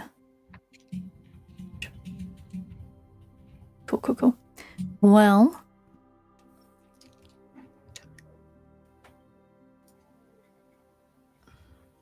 How many times can I do that? I think that's... I'm going to say that's infinite because that sounds cool. Does it help us? If it helps us, then I agree. Yeah, Yes, it please. does. Okay, so Blink is how far from that? Okay, so I want to be like here, I think. Let me just double check I've read this right. Sorry guys, doing it live. It's alright. Alright, we go. Get on the right layer. We move Blink to here. Blink's gonna use Guiding Light, because that was so effective against poor Sharon. Which is, as a bonus action, he chooses one creature that he can see within 30 feet of him, being the CEO. The next time he hits that creature on this turn with a weapon attack, all damage dealt by the attack becomes radiant, and the creature takes an extra 1d6. And a creature marked by Guiding Light must also make a wisdom saving throw or be magically moved 10 feet in a direction of your choice. Cool. So, we are... Oh, jeepers. Longbow +2, that's right. You crazy thing. Roll. Gosh, a +2 longbow. Why did I say you could do that? Because it's fun. Let's see. Oh, that's terrible. That does not hit with a 13. Damn it, I was getting really into that too. Cool, so that's my action and my bonus action. And I've done a little bit of move. And I can't use Favored Foe because I didn't hit. So Blink just looks at you all and goes, "Oh, we're really in it now." And I think, yeah, he's just going to stay where he is for now. I totally forgot there's even this thing here. Doing great. So that's fine. Blink will switch to his daggers from his longbow and maybe get ready to... You know what? I'm going to go for the opportunity attack in case it arrives. Nice. Cool. Cool. Right. Who's next? Blink. Oh, it's this guy over here. At the So other far away. console. What could they possibly do? It's a good question. What can they possibly do? Don't poke her. She may do something. You know me, I poke everything. That's Dear.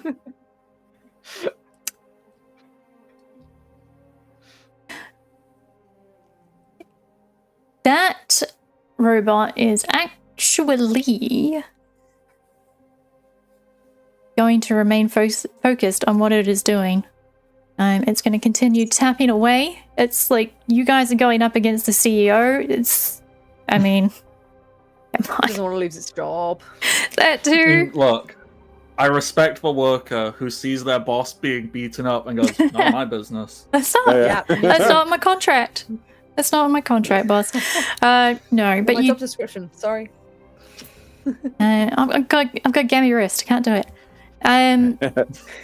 You hear a hum of machinery though, of like maybe increased usage in the circuitry around you.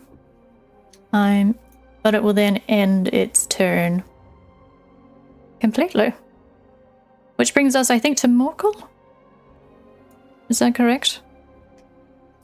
Yeah, I mean, if the CEO isn't doing anything other than Whatever that was. whatever that was. Yeah, so that wasn't the CEO. That's this guy over here.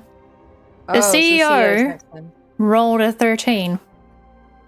Yeah, and I'm below that. Oh, okay, Morkel's okay. below I've got that. double Yeah. ups of all of you, so I don't know who's where. So for me, Morkel has a 14.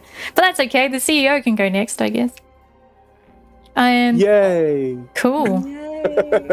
Yeah, That's- this is fine. That's totally fine. It's fine. The CEO.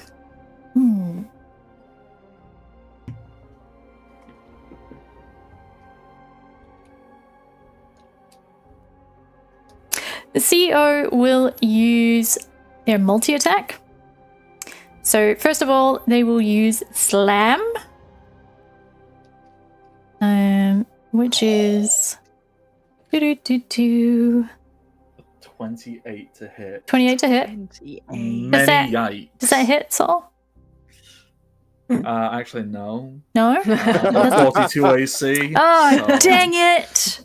Oh, you min-maxer! Oh dear. Alright. Yeah. Can you... It doesn't want to roll damage for me because it's a big meanie. Why are you such a big meanie? Cool. Probably because I've got like a base standard one. But I don't want to do that. I want to see what the dice say. Okay, so you will take 18 bludgeoning damage, which is the exact... Oh, am I gone? Oh dear, I have dropped completely.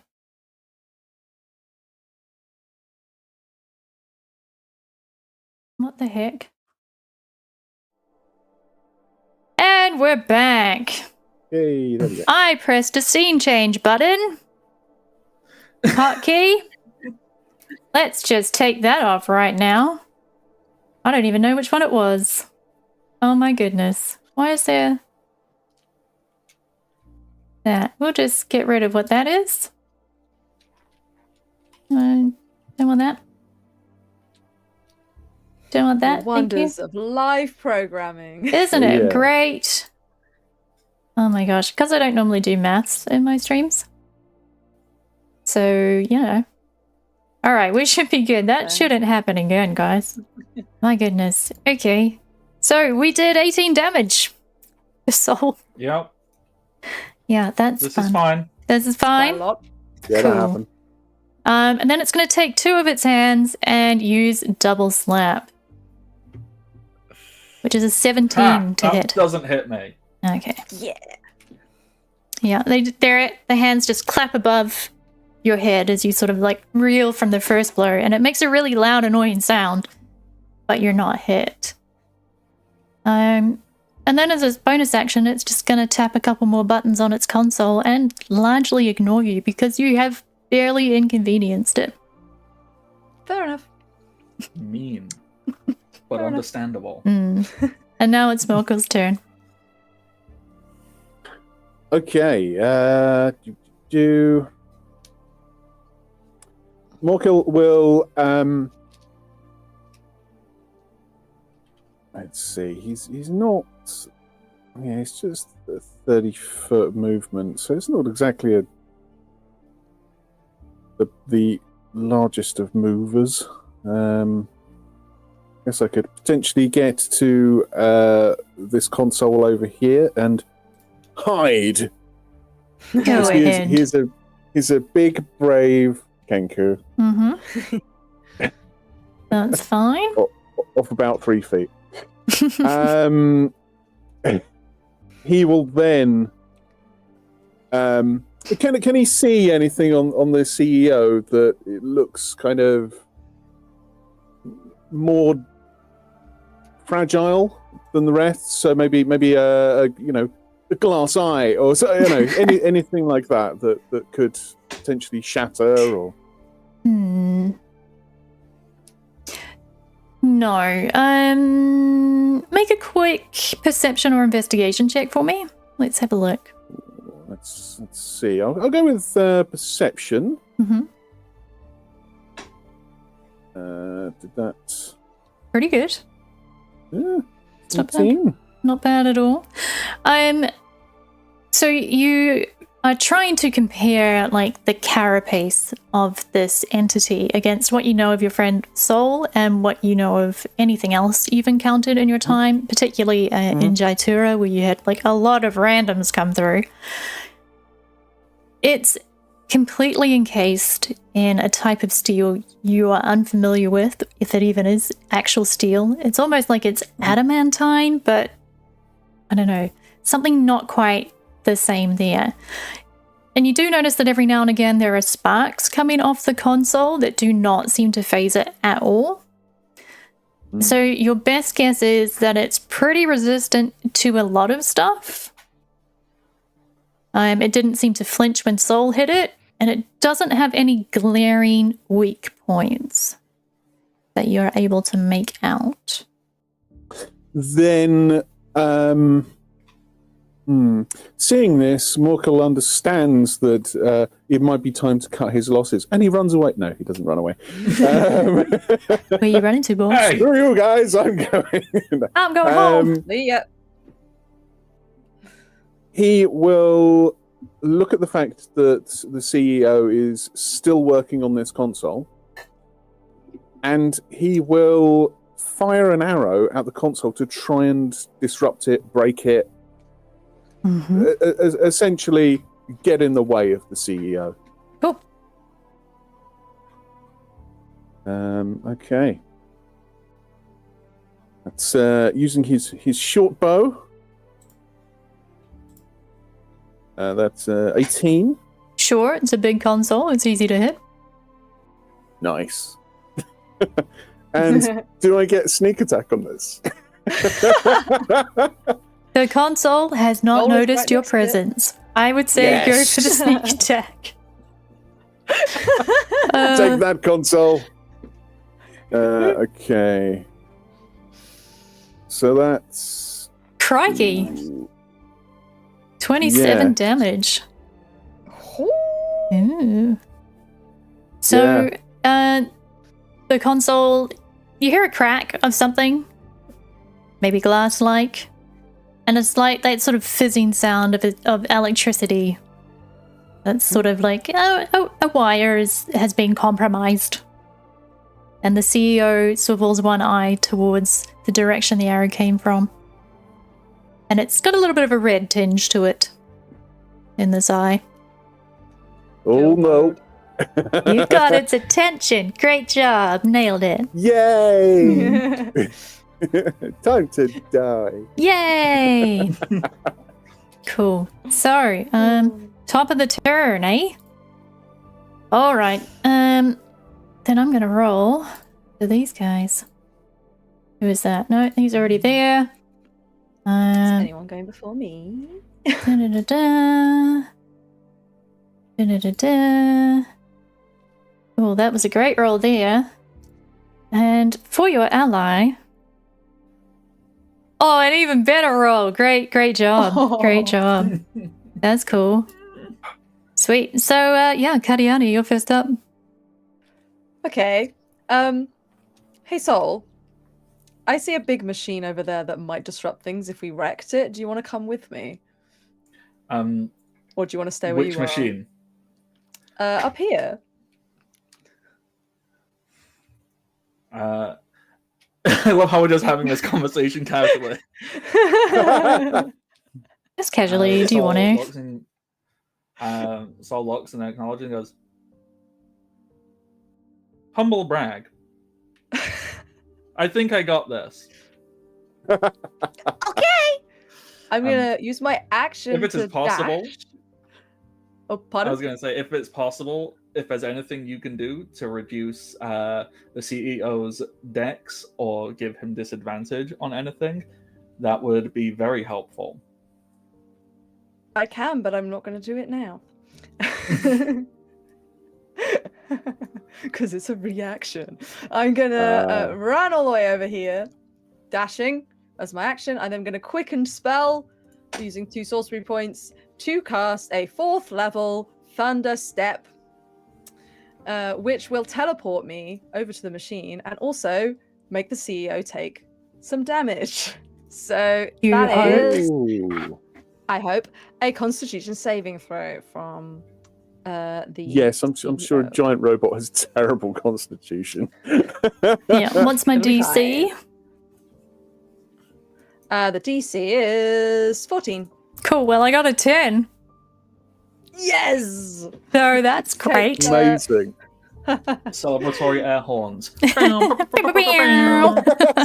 as Something like that. Katiana sprints towards the CEO, just like headlong straight at them, and then when they get there, they stamp on the ground. There's a big boom from the bass drum as they cast Thunderstep. Disappear. How far can I go? I believe it's 90 feet.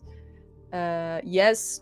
So I will disappear and appear, right next to, the machine over here. Let's go there rather than the computer bit. Reappear over there as the thunder, the sort of thunder emanates out. It's 10 feet away, so it shouldn't hit Soul as well. Cool. And I take 22. 22, yes. Cool. Thunder damage. And you see, the CEO reels quite badly from that. More than you might have anticipated. Actually staggers Yay! on their feet. I didn't mean to do initiative. I'm trying to click the little settings Roll button. initiative, let's go. I got it again. You got 2 of them now. From the top. Yes. And the console itself also fractures more and takes a little bit more damage. There's sparks visibly coming out now, and a little bit of steam or smoke. That's probably not a great sign for whatever's in there.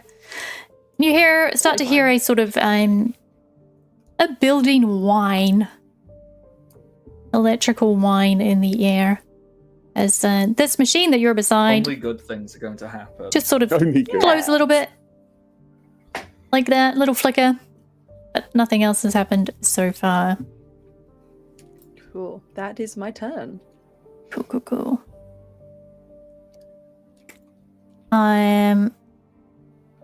At the end of your turn, the CEO is going to use a legendary action, because this is for all fun.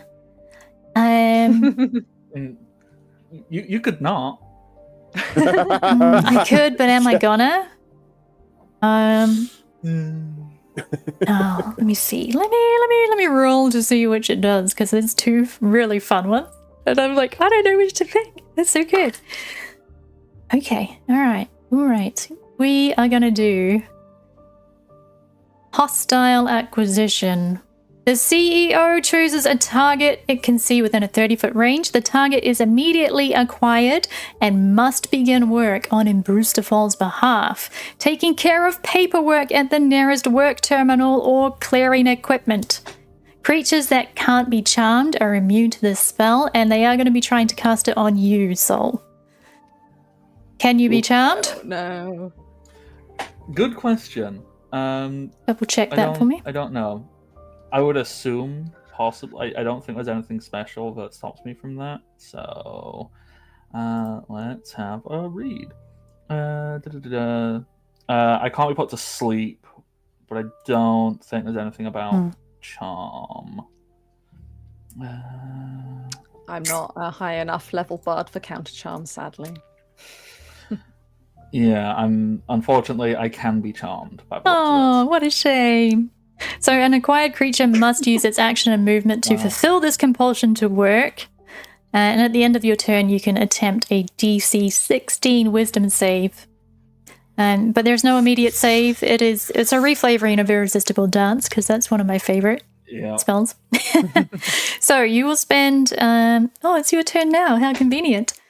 You will get to work. Ruining my plans.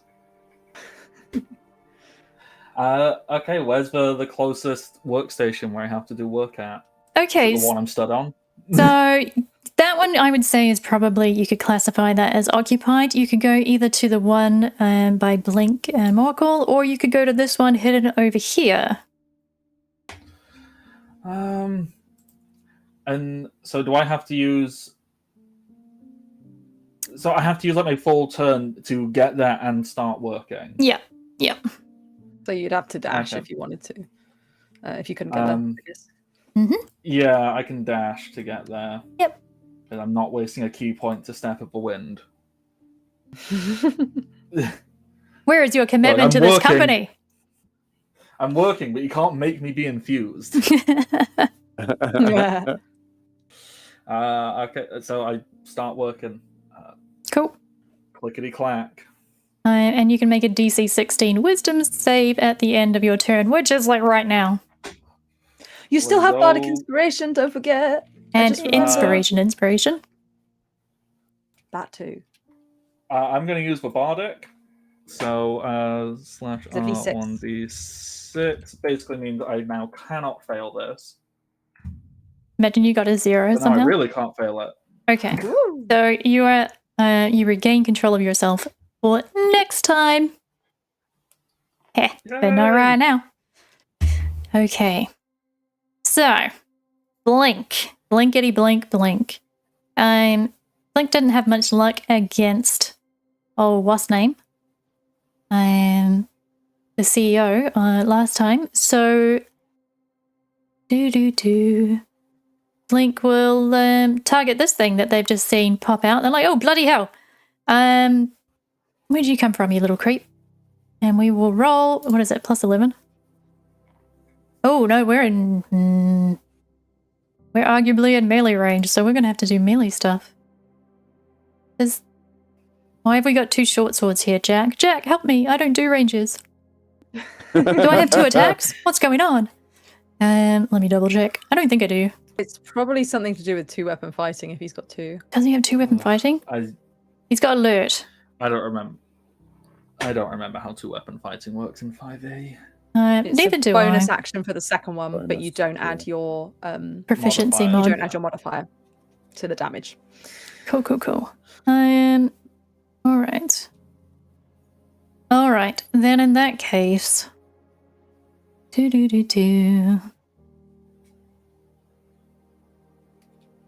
Let's have a look. Unless, of course, you have 2-weapon fighting as a fighting style. Play D&D, they said. It'll be easy, they So said. easy and so fun. Oh wait, Kenny, hang on. Let me double check this. No, that's not it. That's not it. Cool. The useful and interesting information in your life has gone out the other ear. It's just rolling tables now. Yep. I have a whole physics degree. It's gone. Yeah. Yeah. Oh dear. What be physics? Who know? Who I are don't know. physic? Who am physic? Okay, cool. Martial versatility. Extra attack. Hey, look, it's. I found it. I found it. Okay, There cool. it is. So, Nice. which uses my bonus action, so that's cool. But I think we will Hunter's Mark this little guy here.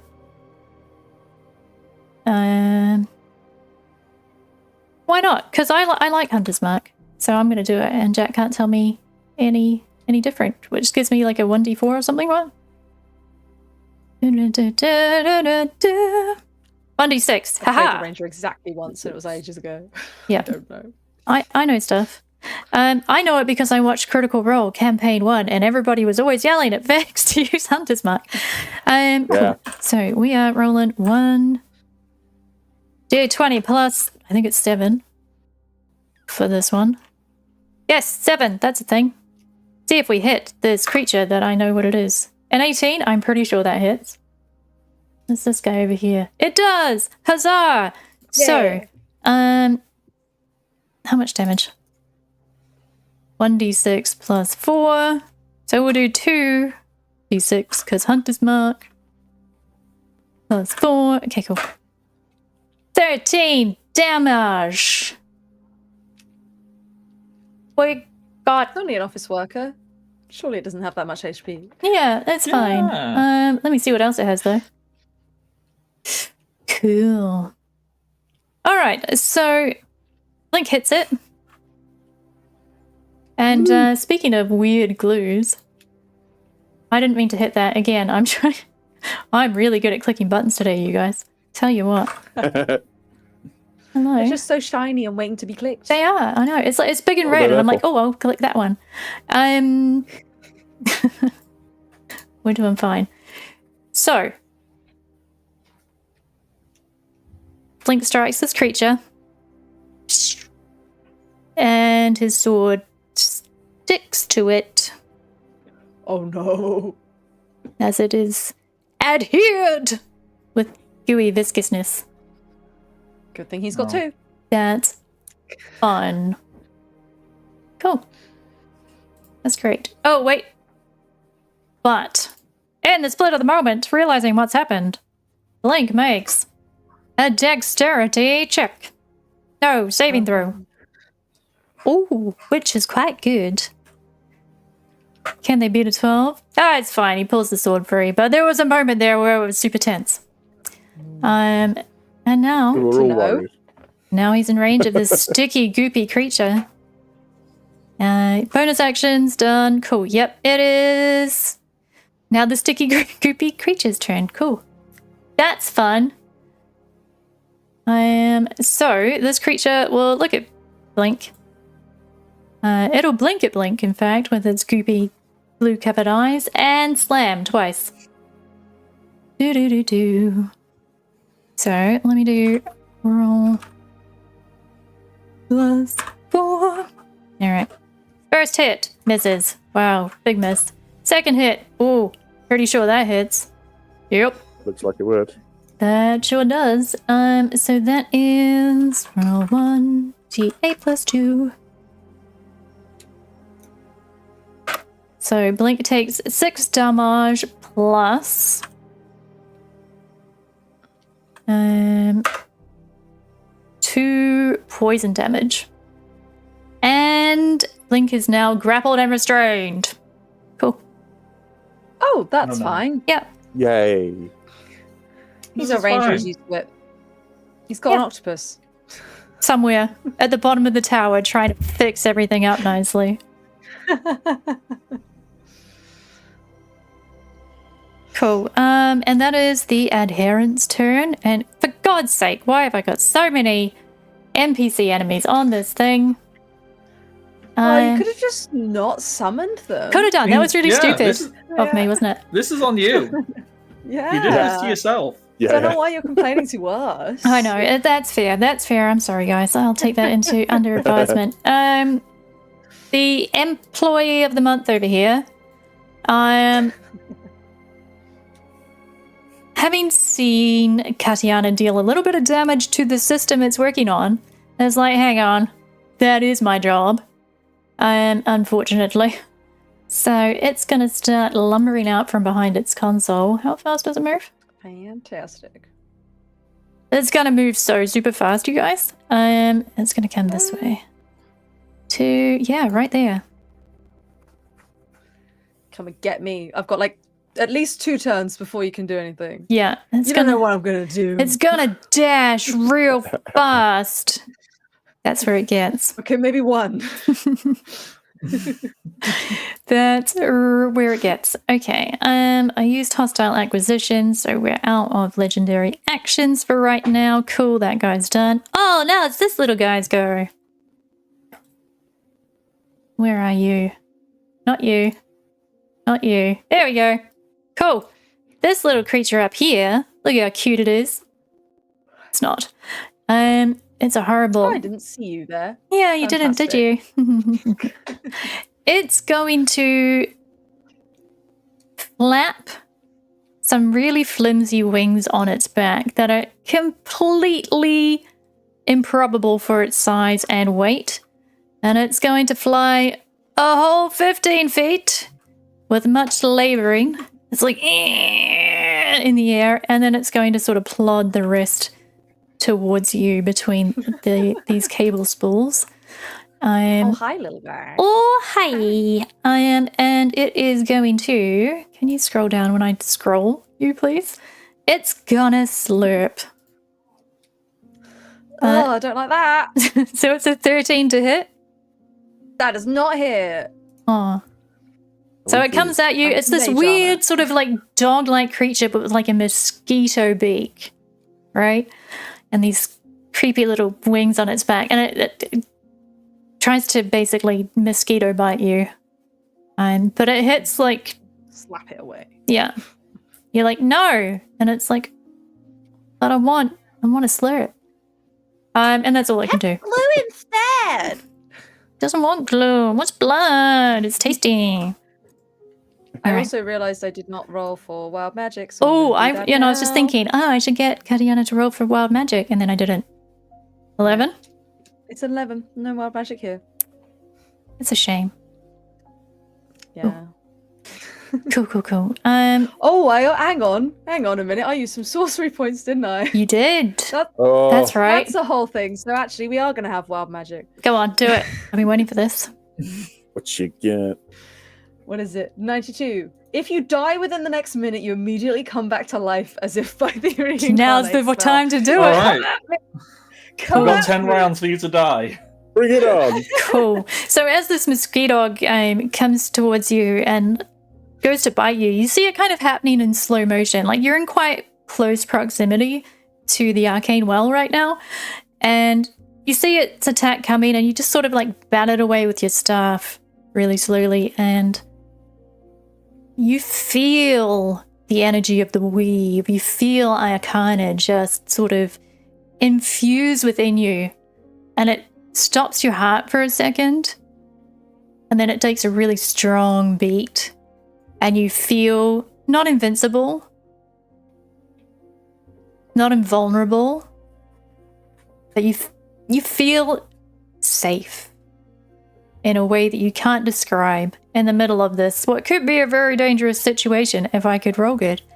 Yeah, you feel oddly reassured, and there's something about that arcane well and how it's sort of like benevolently graced you with this that makes you want to look at it and see if you can see anything within it. But all you can see is this pulsing flow in and out of the magic. Like it's something trying to get through a door. All right. Who's Sort of stare at it for a moment and then like turn to the little thing and be like, Take that. I don't know what sound it makes, so it's making that. I mean, I'm convinced. Yeah, right? Pro voice acting here. Soul is next. I am? Oh, okay. I think so.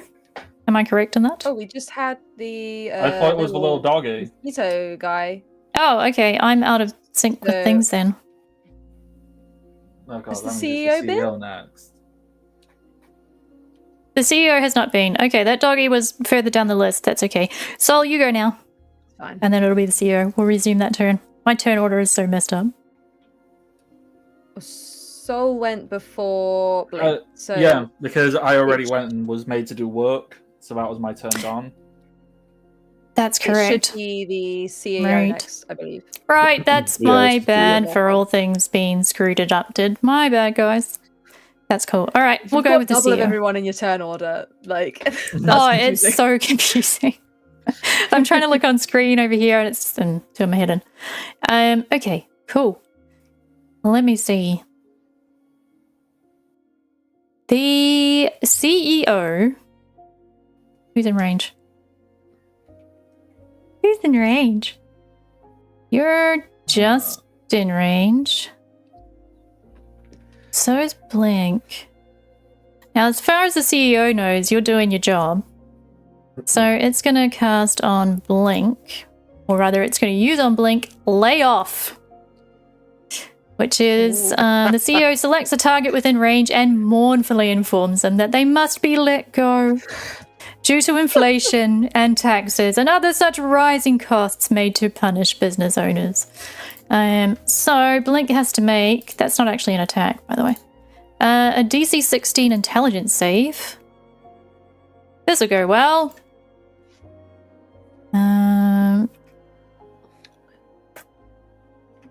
Cool. Let me roll that as an actual thing and not a command that's fake. Oh, nailed it. Let's Hey. go! Nice. Cool. So Blink takes half damage, and if Blink did not already have a point of inspiration, Blink would gain one. Out of sheer rage at the Rise up. Oh, Oh, that's yeah. right. 7d4. Oh, good. So Blink takes 10 damage. Oh. Oh, boy. That's cool. Awesome sauce.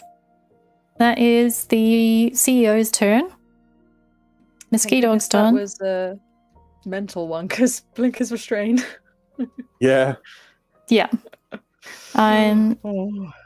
Yeah, that was psychic damage. So I'm just keeping an eye. Should probably go rescue him. Blink's totally fine. I don't know what you're talking about. It's all right. I mean, what do we think is more important, rescuing Blink or trying to break the machine? This is Break the true. machine. True. Wait, who's this? Okay, here we are. Okay. I didn't mean to click that. I'm just clicking between my 40 open sheets. Okay, That might be why your turn order's getting messed up. Probably. Yeah. You just keep adding people to your initiative. That's probably it, yeah. Except it's none of these things that I'm clicking that are doubling up in the turn order, so it's really fun. Weird. So weird. Cool. So this little plant over here is actually kind of just vibing. Yeah, no, they're quite happy over there. Morkel's turn. I think it's next, and me then that. now. And then Oh, it's okay. Grant, Well, yeah, you go and then. then it's That's cool. the silly goose last. The silly goose goes last. Yeah, nice. It's so It's been so silly. silly. So Billy, Billy. All right, Morkel. Hit him with all you've Okay. got. Okay, so Morkel, it's like, well, I don't think, no, there's got to be a better way to do this. And he touches himself, casts Disguise Self, and turns into Jonnet, the robot from the lower level, or whichever level it was, Mhm. with the clipboard. Oh no, he just finds a clipboard on Yep. the side, picks it up. This should do it. Wheels out in front of the CEO, so he should be able to see him. They should be able to see him. And says, "I'm sorry, sir.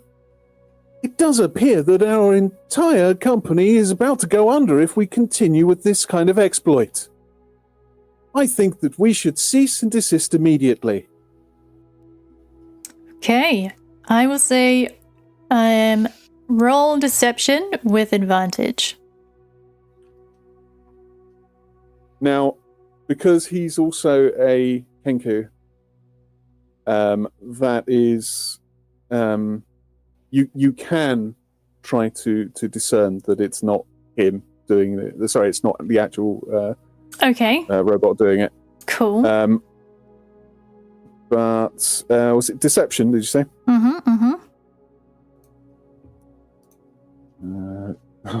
That's not great. Oh. Is that with advantage? Natural 20. Ay! Cool. 23. What do I need to roll to try and discern that it's you?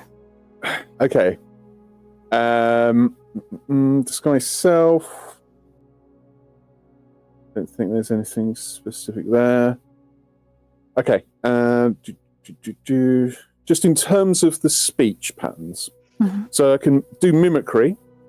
Mimic any sound I've heard, including voices. A creature that hears those sounds can tell if they are imitations only with a successful insight check. It's not a huge insight. Okay. It's only 11.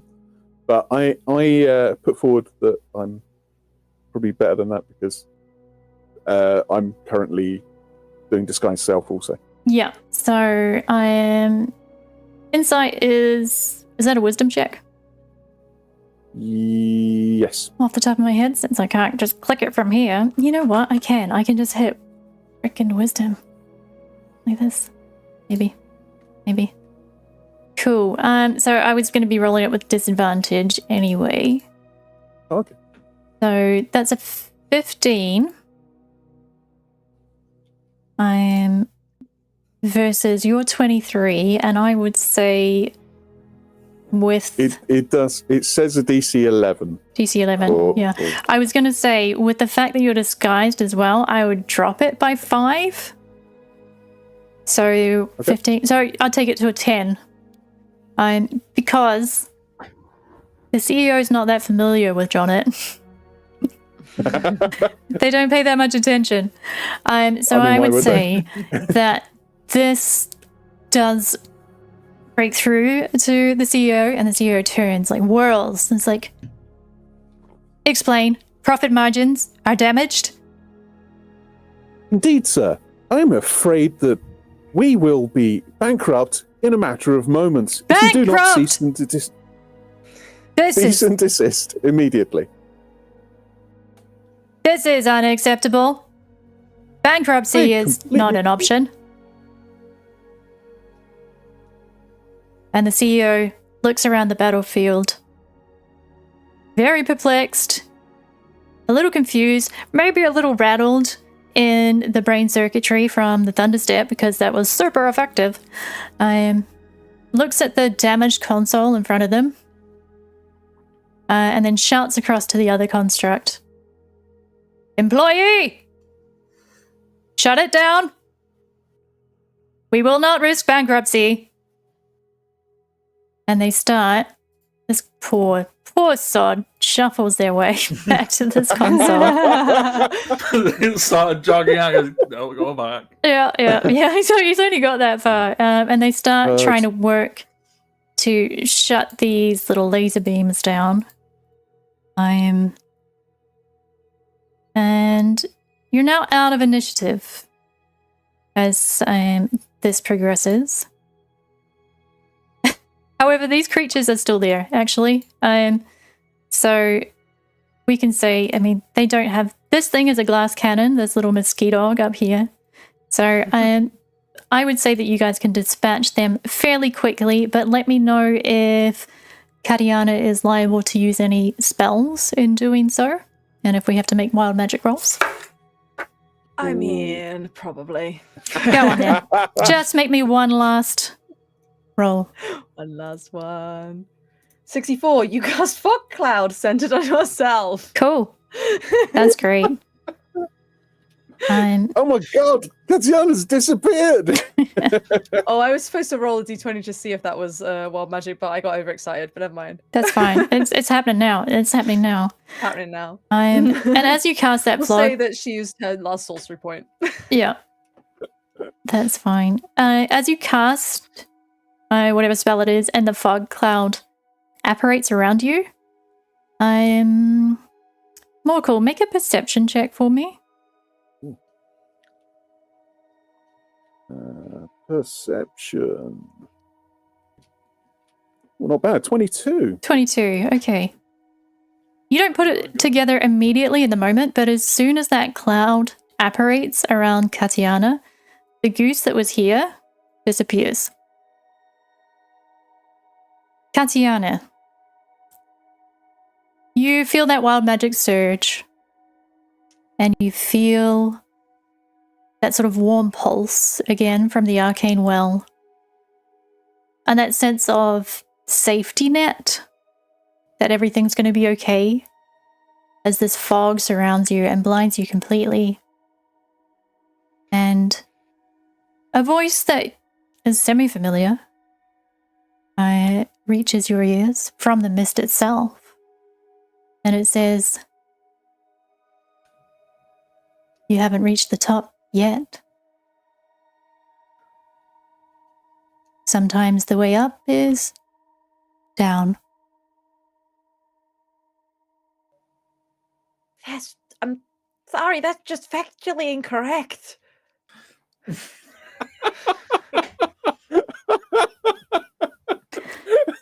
There's a sigh in the air, and you feel it as like a cold mist across your face.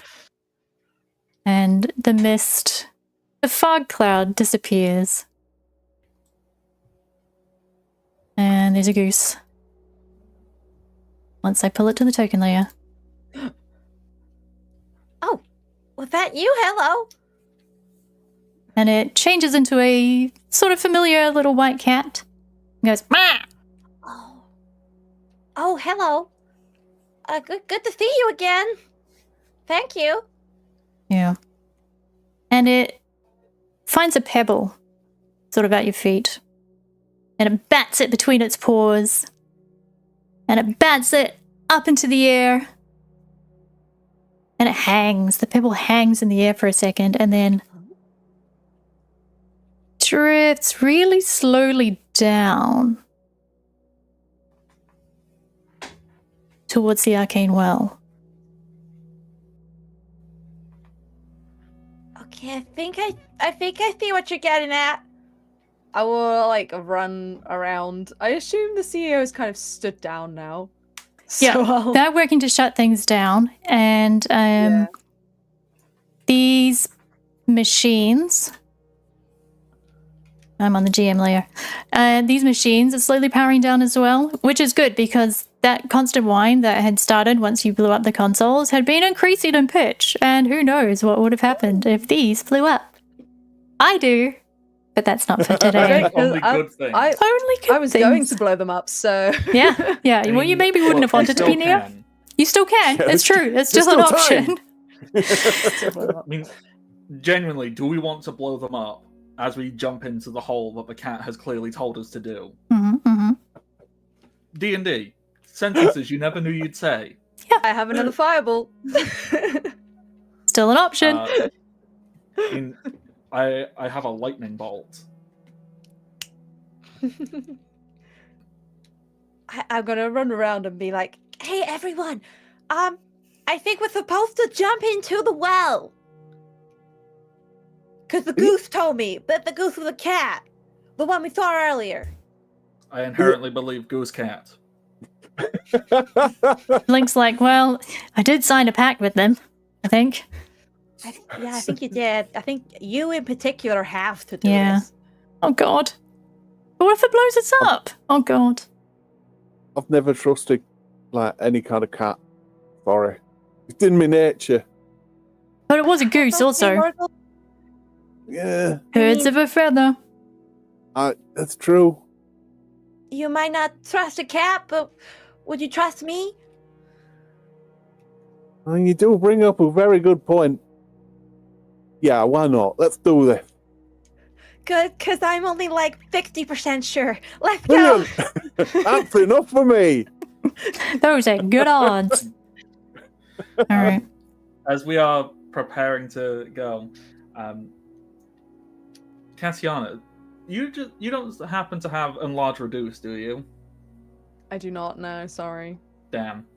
I just wanted to. If you did, then we could have had a moment of poetic justice for the CEO. Because the CEO is slightly too big for me to encapture him in my binds of snaring and my iron bands of binding. I mean, Too big I for that. could We cast. can't.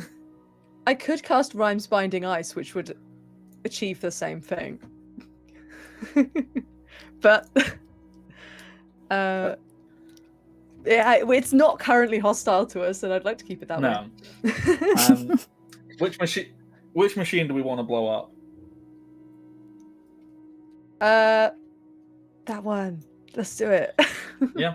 As we are getting ready to jump into the hole, I would like to throw my lightning javelin.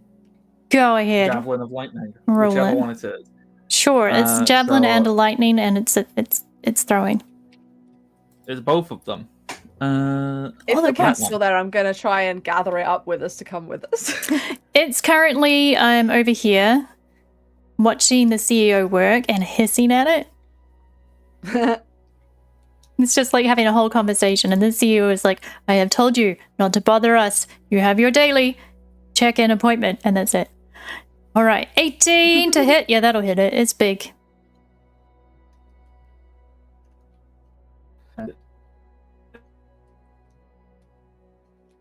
Do. Wow, that was a 10 terrible piercing, 12 electric. Okay. Katsiana, were you going to throw a fireball as well?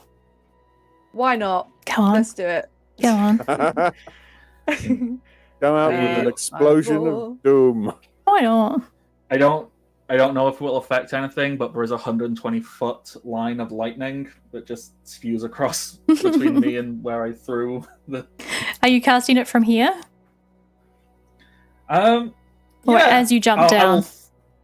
You know what?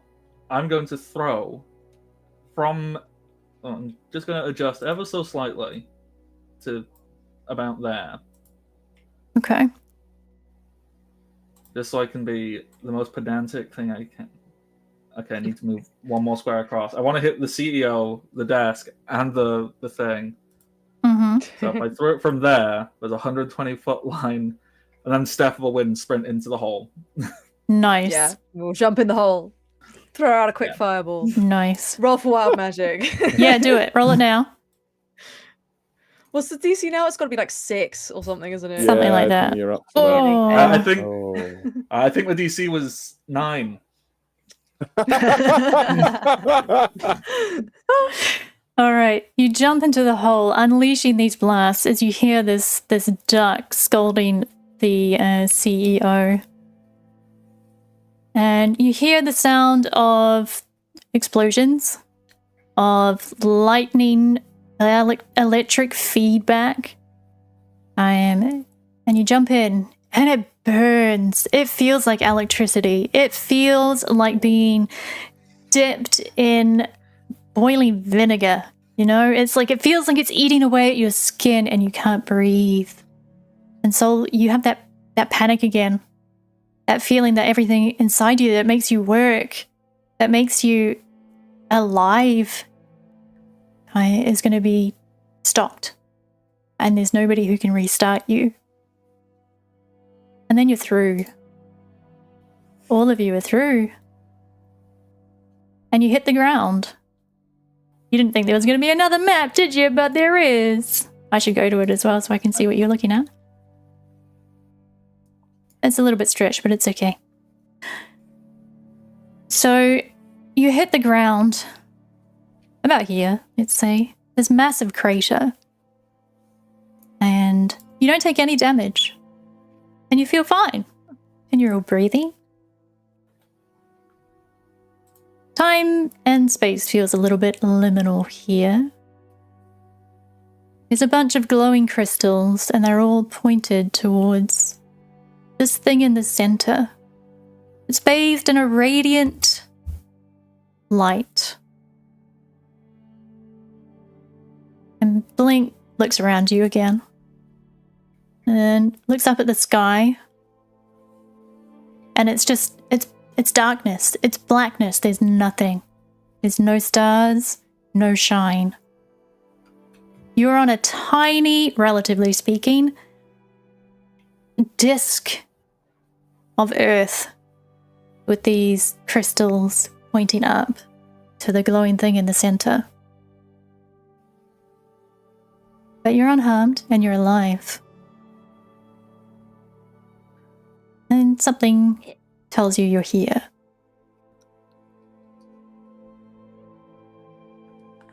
I think this is the top. I know it doesn't make any sense. Do you reckon they're like a really big goose? Like a goose overlord? Probably. Is that better or worse than a CEO? Like an uber goose. I do like geese. Maybe Right. it's better. Observation.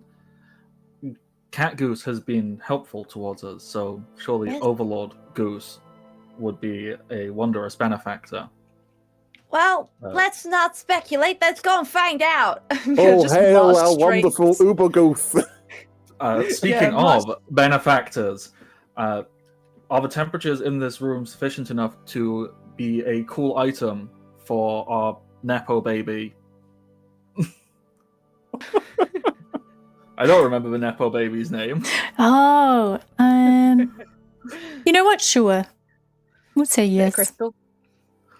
Yeah, Tell them it's the magic. room feels cool enough to, if we take something, it's like, yeah, this is cool. Yep. It's cool. I'm just gonna march straight up to the center crystal and have a little look.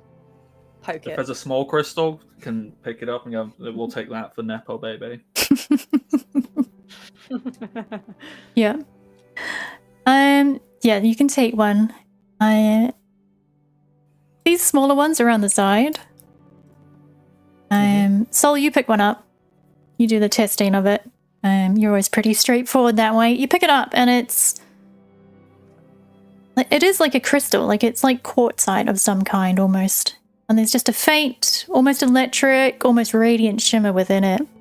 A swirl. And you can make out markings on each of its sides. And you count the sides. And there are 20 of them. All regular in shape. And all of these are 20-sided little crystal rocks. Glowing.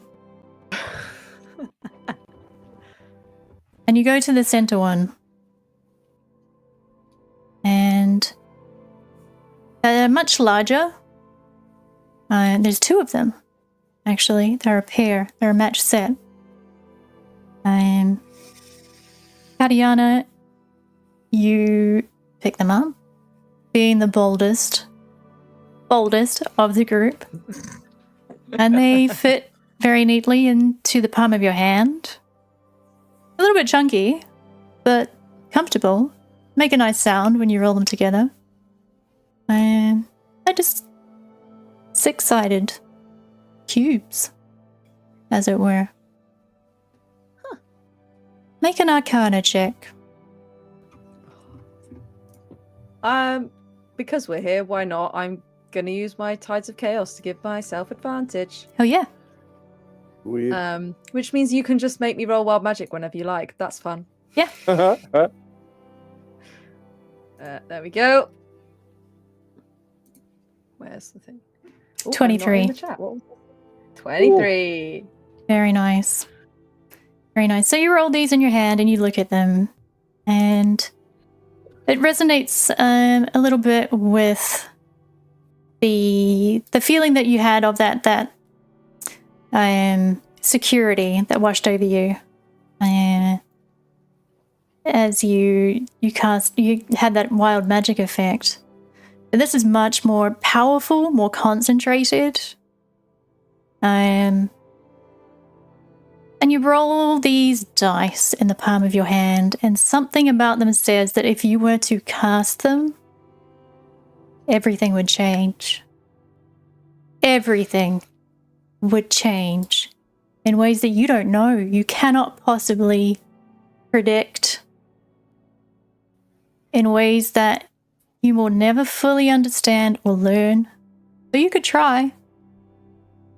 But you have a feeling that if you rolled these, maybe, for example, the nightless sky above would be full of stars, full of creatures and places to go and to meet, full of adventures to be had. You feel like with these 2 dice, if you rolled them, you could randomize. Oh, we cut Look out at the dice.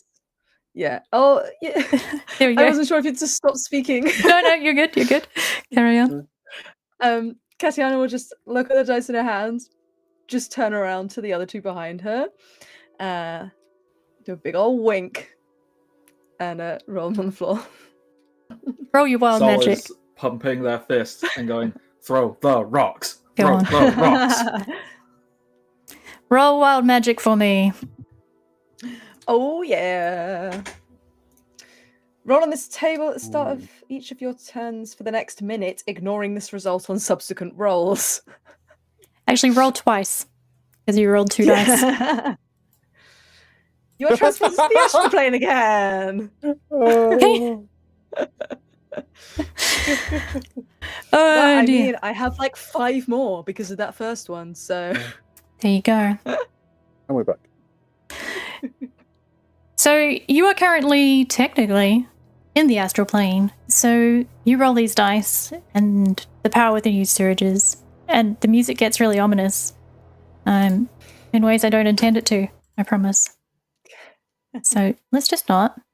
I think we're actually out of the playlist and it didn't loop, so that's not great. But anyway, you cast these dice and the wild magic within you surges, and all of you are transported back to where you began. Some things are a little bit different. You see Gillian at the foot of the tower, And Gillian doesn't seem to be having allergy problems anymore. And the tower is... It's still leaning over. It was over a crevasse. Now it's leaning the other way. Ooh. Completely. But you've made it down safely. Somehow. These dice that you have in your hand, that maybe you just tuck away from Gillian's little line of sight there. Who's to say? And you find, sort of scattered around your feet as well, some of the papers that spider-like creature had cast at you as a distraction before it tased you and took you away. And they have your faces on them, your likenesses. So you got your selfie from the tower. You have a trinket to give to Gillian to make it up for him that he couldn't go. And you have the mysterious all-powerful artifact from the 111th floor of the Tower of Imbruustafal. 2 dice that within them hold the power to completely randomize the entire shape of existence. Well done. Strikes me as being a bit dangerous. Yeah, I feel like Casiano's like holding on to them like, wow, and then like the thought crosses her mind and goes, and then just like begrudgingly hands them to Sol. I love that. So, That's once great. Again, I did just type in That here, is so something's going good. terribly wrong, and Wonderful. I cannot hear Erica. I've tried Wow. refreshing twice, and it hasn't helped. I So, cannot hear Soul. I just didn't want to keep doing it and messing up overlays. Is that just me? That before, so I will try refreshing a 3rd time. Bardic. Okay. And if I still can't hear, I have no idea what to do. Yeah, so Okay. Bardic can't hear you and keeps refreshing. Bardic, Erica can't hear you. Well, let me refresh, What guys. in It's the- funny because I can see Bardic We can quite just play game on clearly. telephone. It's fine. Okay, so Try let's. refreshing. And I can also see Bardic is was coming through on stream. So I don't know why I can't see Yeah. Bardic. I think he's just got an issue. Not Yeah, sure. it's so good. I feel like I have multiple instances of Bardic. Let me just do a quick refreshy room, and we'll see, and then we can do our closey out. Hello? Are you Has there, anything Bardic? worked? I still cannot hear. No, What I is don't think going? she can hear you either. Nope. This is so weirdly specific. We will translate. Yeah.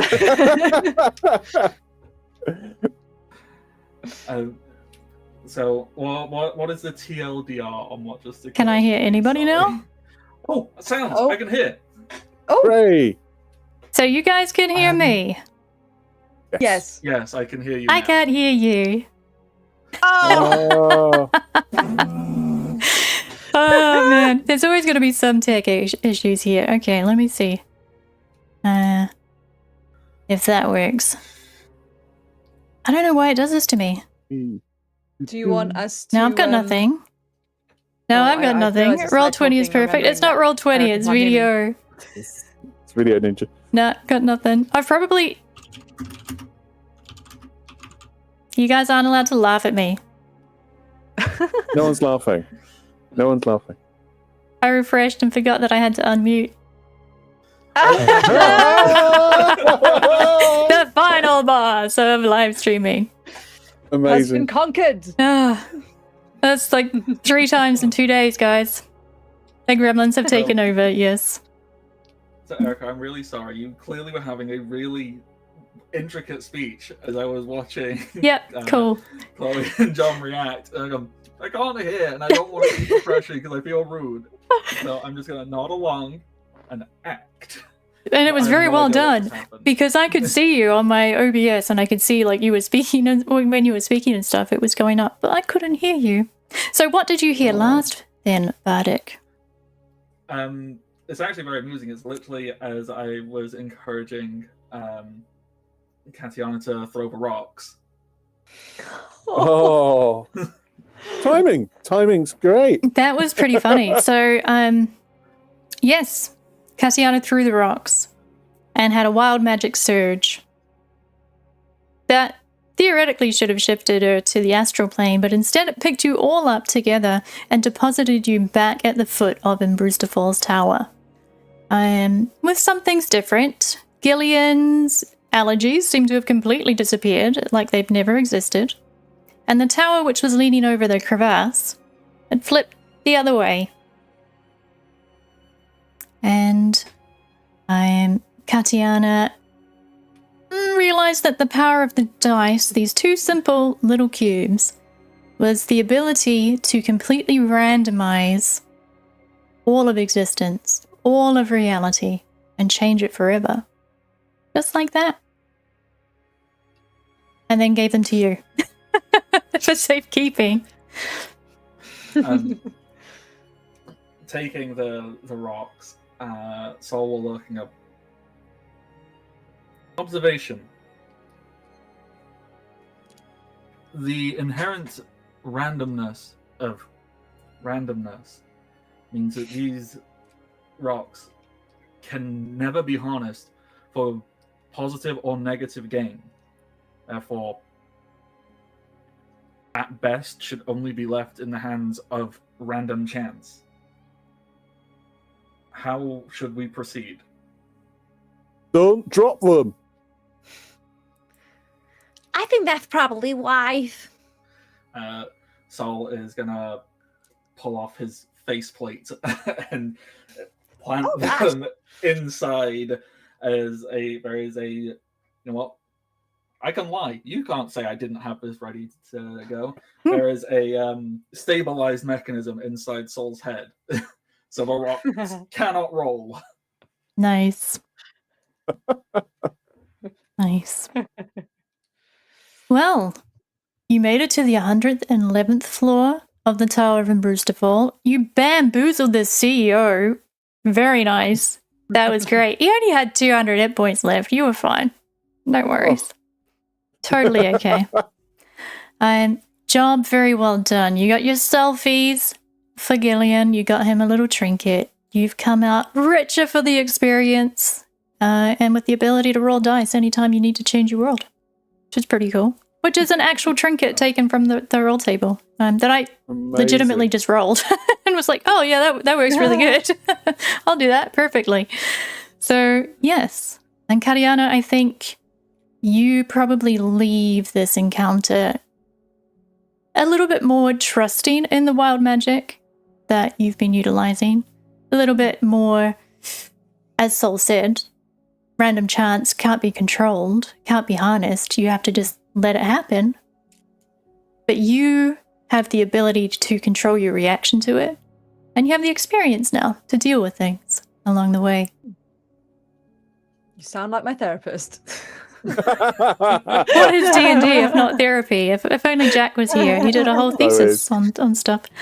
Morkel, you come away with a newfound confidence in business speak.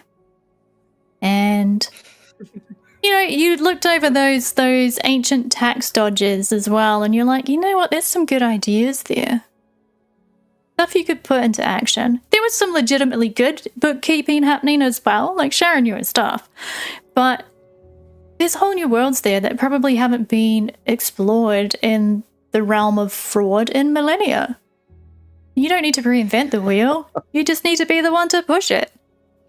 And also, you have some ideas for maybe how to set up a really cool business scheme where like you start and then you send it down to other people and they send it down to other people and they maybe send it down to other people as well, like many it's like a pyramid. Tower floors. Yeah. But everything comes back up to the top, so you get the money. Yeah, that's how it works. Ideal. And Sol. It was a relatively normal journey for you in many respects until the top, where you felt for the first time that you can recall, even though sometimes your memory is a little bit blurred, a little bit lacking in places. And it was uncomfortable, but intriguing. The possibilities are frightening and fascinating. But more than that, when you were working on that console that the CEO directed you to, you found something a little familiar within it. Just a little reference to a place that you called, if not home, then origin. And you found an acronym, a little familiar. And it was, I have to remember what it was now that I'm thinking about it, not to ruin the moment. Oh. Soldier on license.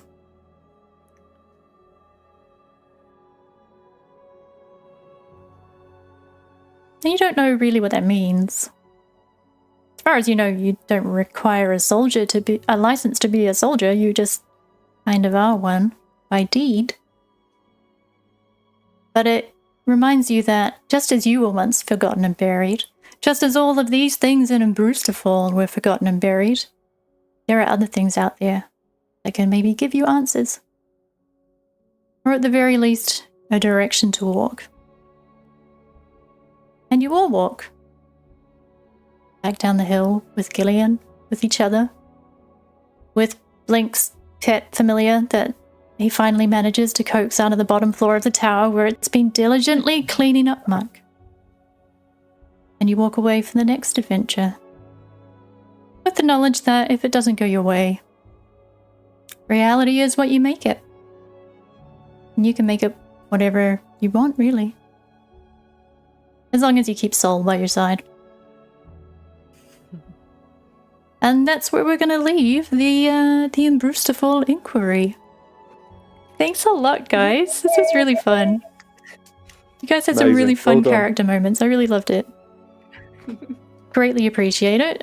We will sign out with another round of gentle promotions for you. So do a reintroduction of who you are, etc., etc. We'll start with John this time. Ooh. I am John, and I'm part of the Trolls of the Two Tonbridges podcast, where we're playing D&D5e. And also, I'm part of Actual Play UK, who's a collective of people and a stream that you can find on Twitch. And yeah, come and say hello. We're always welcoming to all manner of tabletop and role-playing nerds. We like you all. I just wanted to say thank you to Erica. She's been absolutely brilliant with all of this. So, thanks. I appreciate all of your guidance on the whole video stuff as well. We'll throw it back to Bardic. Yes, hello, or soon to be goodbye. I am Bardic. You can find me on the internet, Twitter, Twitch, and YouTube, all as the Bardic Narc. It's kind of it for now. Maybe more stuff. Much like John, I would very much like to give a very humble and profound thank you to Erica for the outstanding amount of work that she's clearly been doing, getting on in the background, and then attempting to herd us like cats. What's a DM for?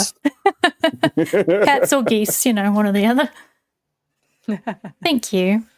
And back to Chloe. Yeah, hi, I'm Chloe.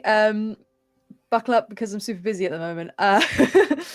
You can mostly find me on the Deck of Many Aces podcast. We play D&D. We're all asexual and aromantic. I play a bard and a rogue.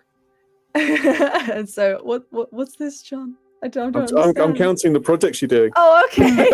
I thought you were trying to like communicate something to me, and I was like, what? John's Xing out. He's like, I'm out of this. Wait, what was it? Is it? Are we throwing gang signs? Incy This is wincy a- spider. This is a very Okay. Gosh. But yeah, that's Deck of Many Aces. That's my baby. You can also find me on A Rendezvous with Destiny, which is a Bite Marks actual play podcast. It's all about werewolves, where I'm the party mum and also a gay aunt who just wants everyone to be good, happy family. Thank you, and stop being individuals and looking after themselves. Thank you very much. Yes, I'm also in Barry's and Spelljammer, which will be releasing very, very soon, which is a Spelljammer D&D campaign where we all play different versions of David Bowie. That's really and I played fun. the Goblin King, which was super fun. That's going to be out on YouTube soon. I don't have an exact date, but October. So in the next couple of weeks. I should have written those all down before we started, because what was the next thing? What was the? Oh yes, next week on the 21st, I will be on a Roll for Goods Halloween stream at 5 p.m. We're playing Blades in the Dark. That'll be super fun. Come hang out.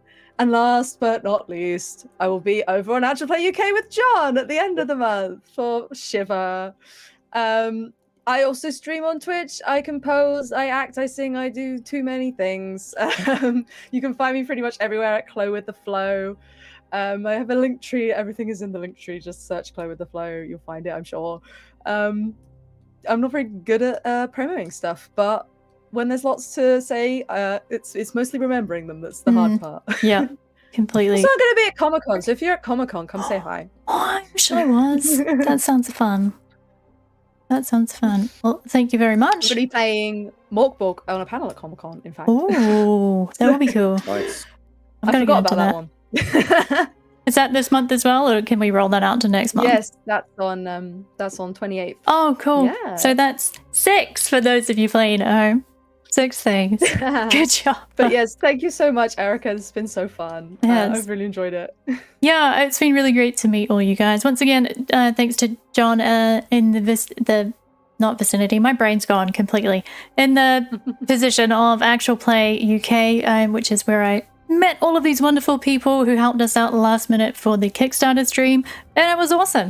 And so we thought we'd better finish it off. And thanks again to everybody who backed the Kickstarter, who promoted it for us, everybody who's been here for streams as well. Really appreciate that very, very much. The Kickstarter was successful, so you can see the pre-order link on screen now. It's tinyurl.com/Albyon Absey, for a wonderful hardcover book where you can find places like Imbruustafal to chop and change into whatever you like in your own games, as well as the Astral Wayfinder class, which I did not do a great job of, but that's Jack's fault for leaving me with it, so you know, that's fine.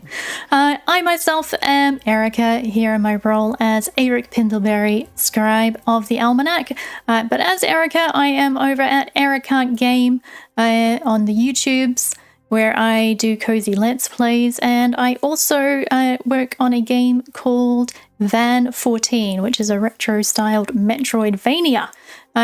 You can find that at linktree/WickedCherryGames. Or just ask me. That's fine. Whatever works. This has been the Imbruustafal Inquiry, Part 2, the conclusion. There will be more streams like this coming out every couple of months, with different casts and things, and maybe even different systems if I can find some that I can wrap my brain around quickly enough. So that should be fun. Keep an eye out for that. But we have been your adventuring party, and it's time for us to take a long rest.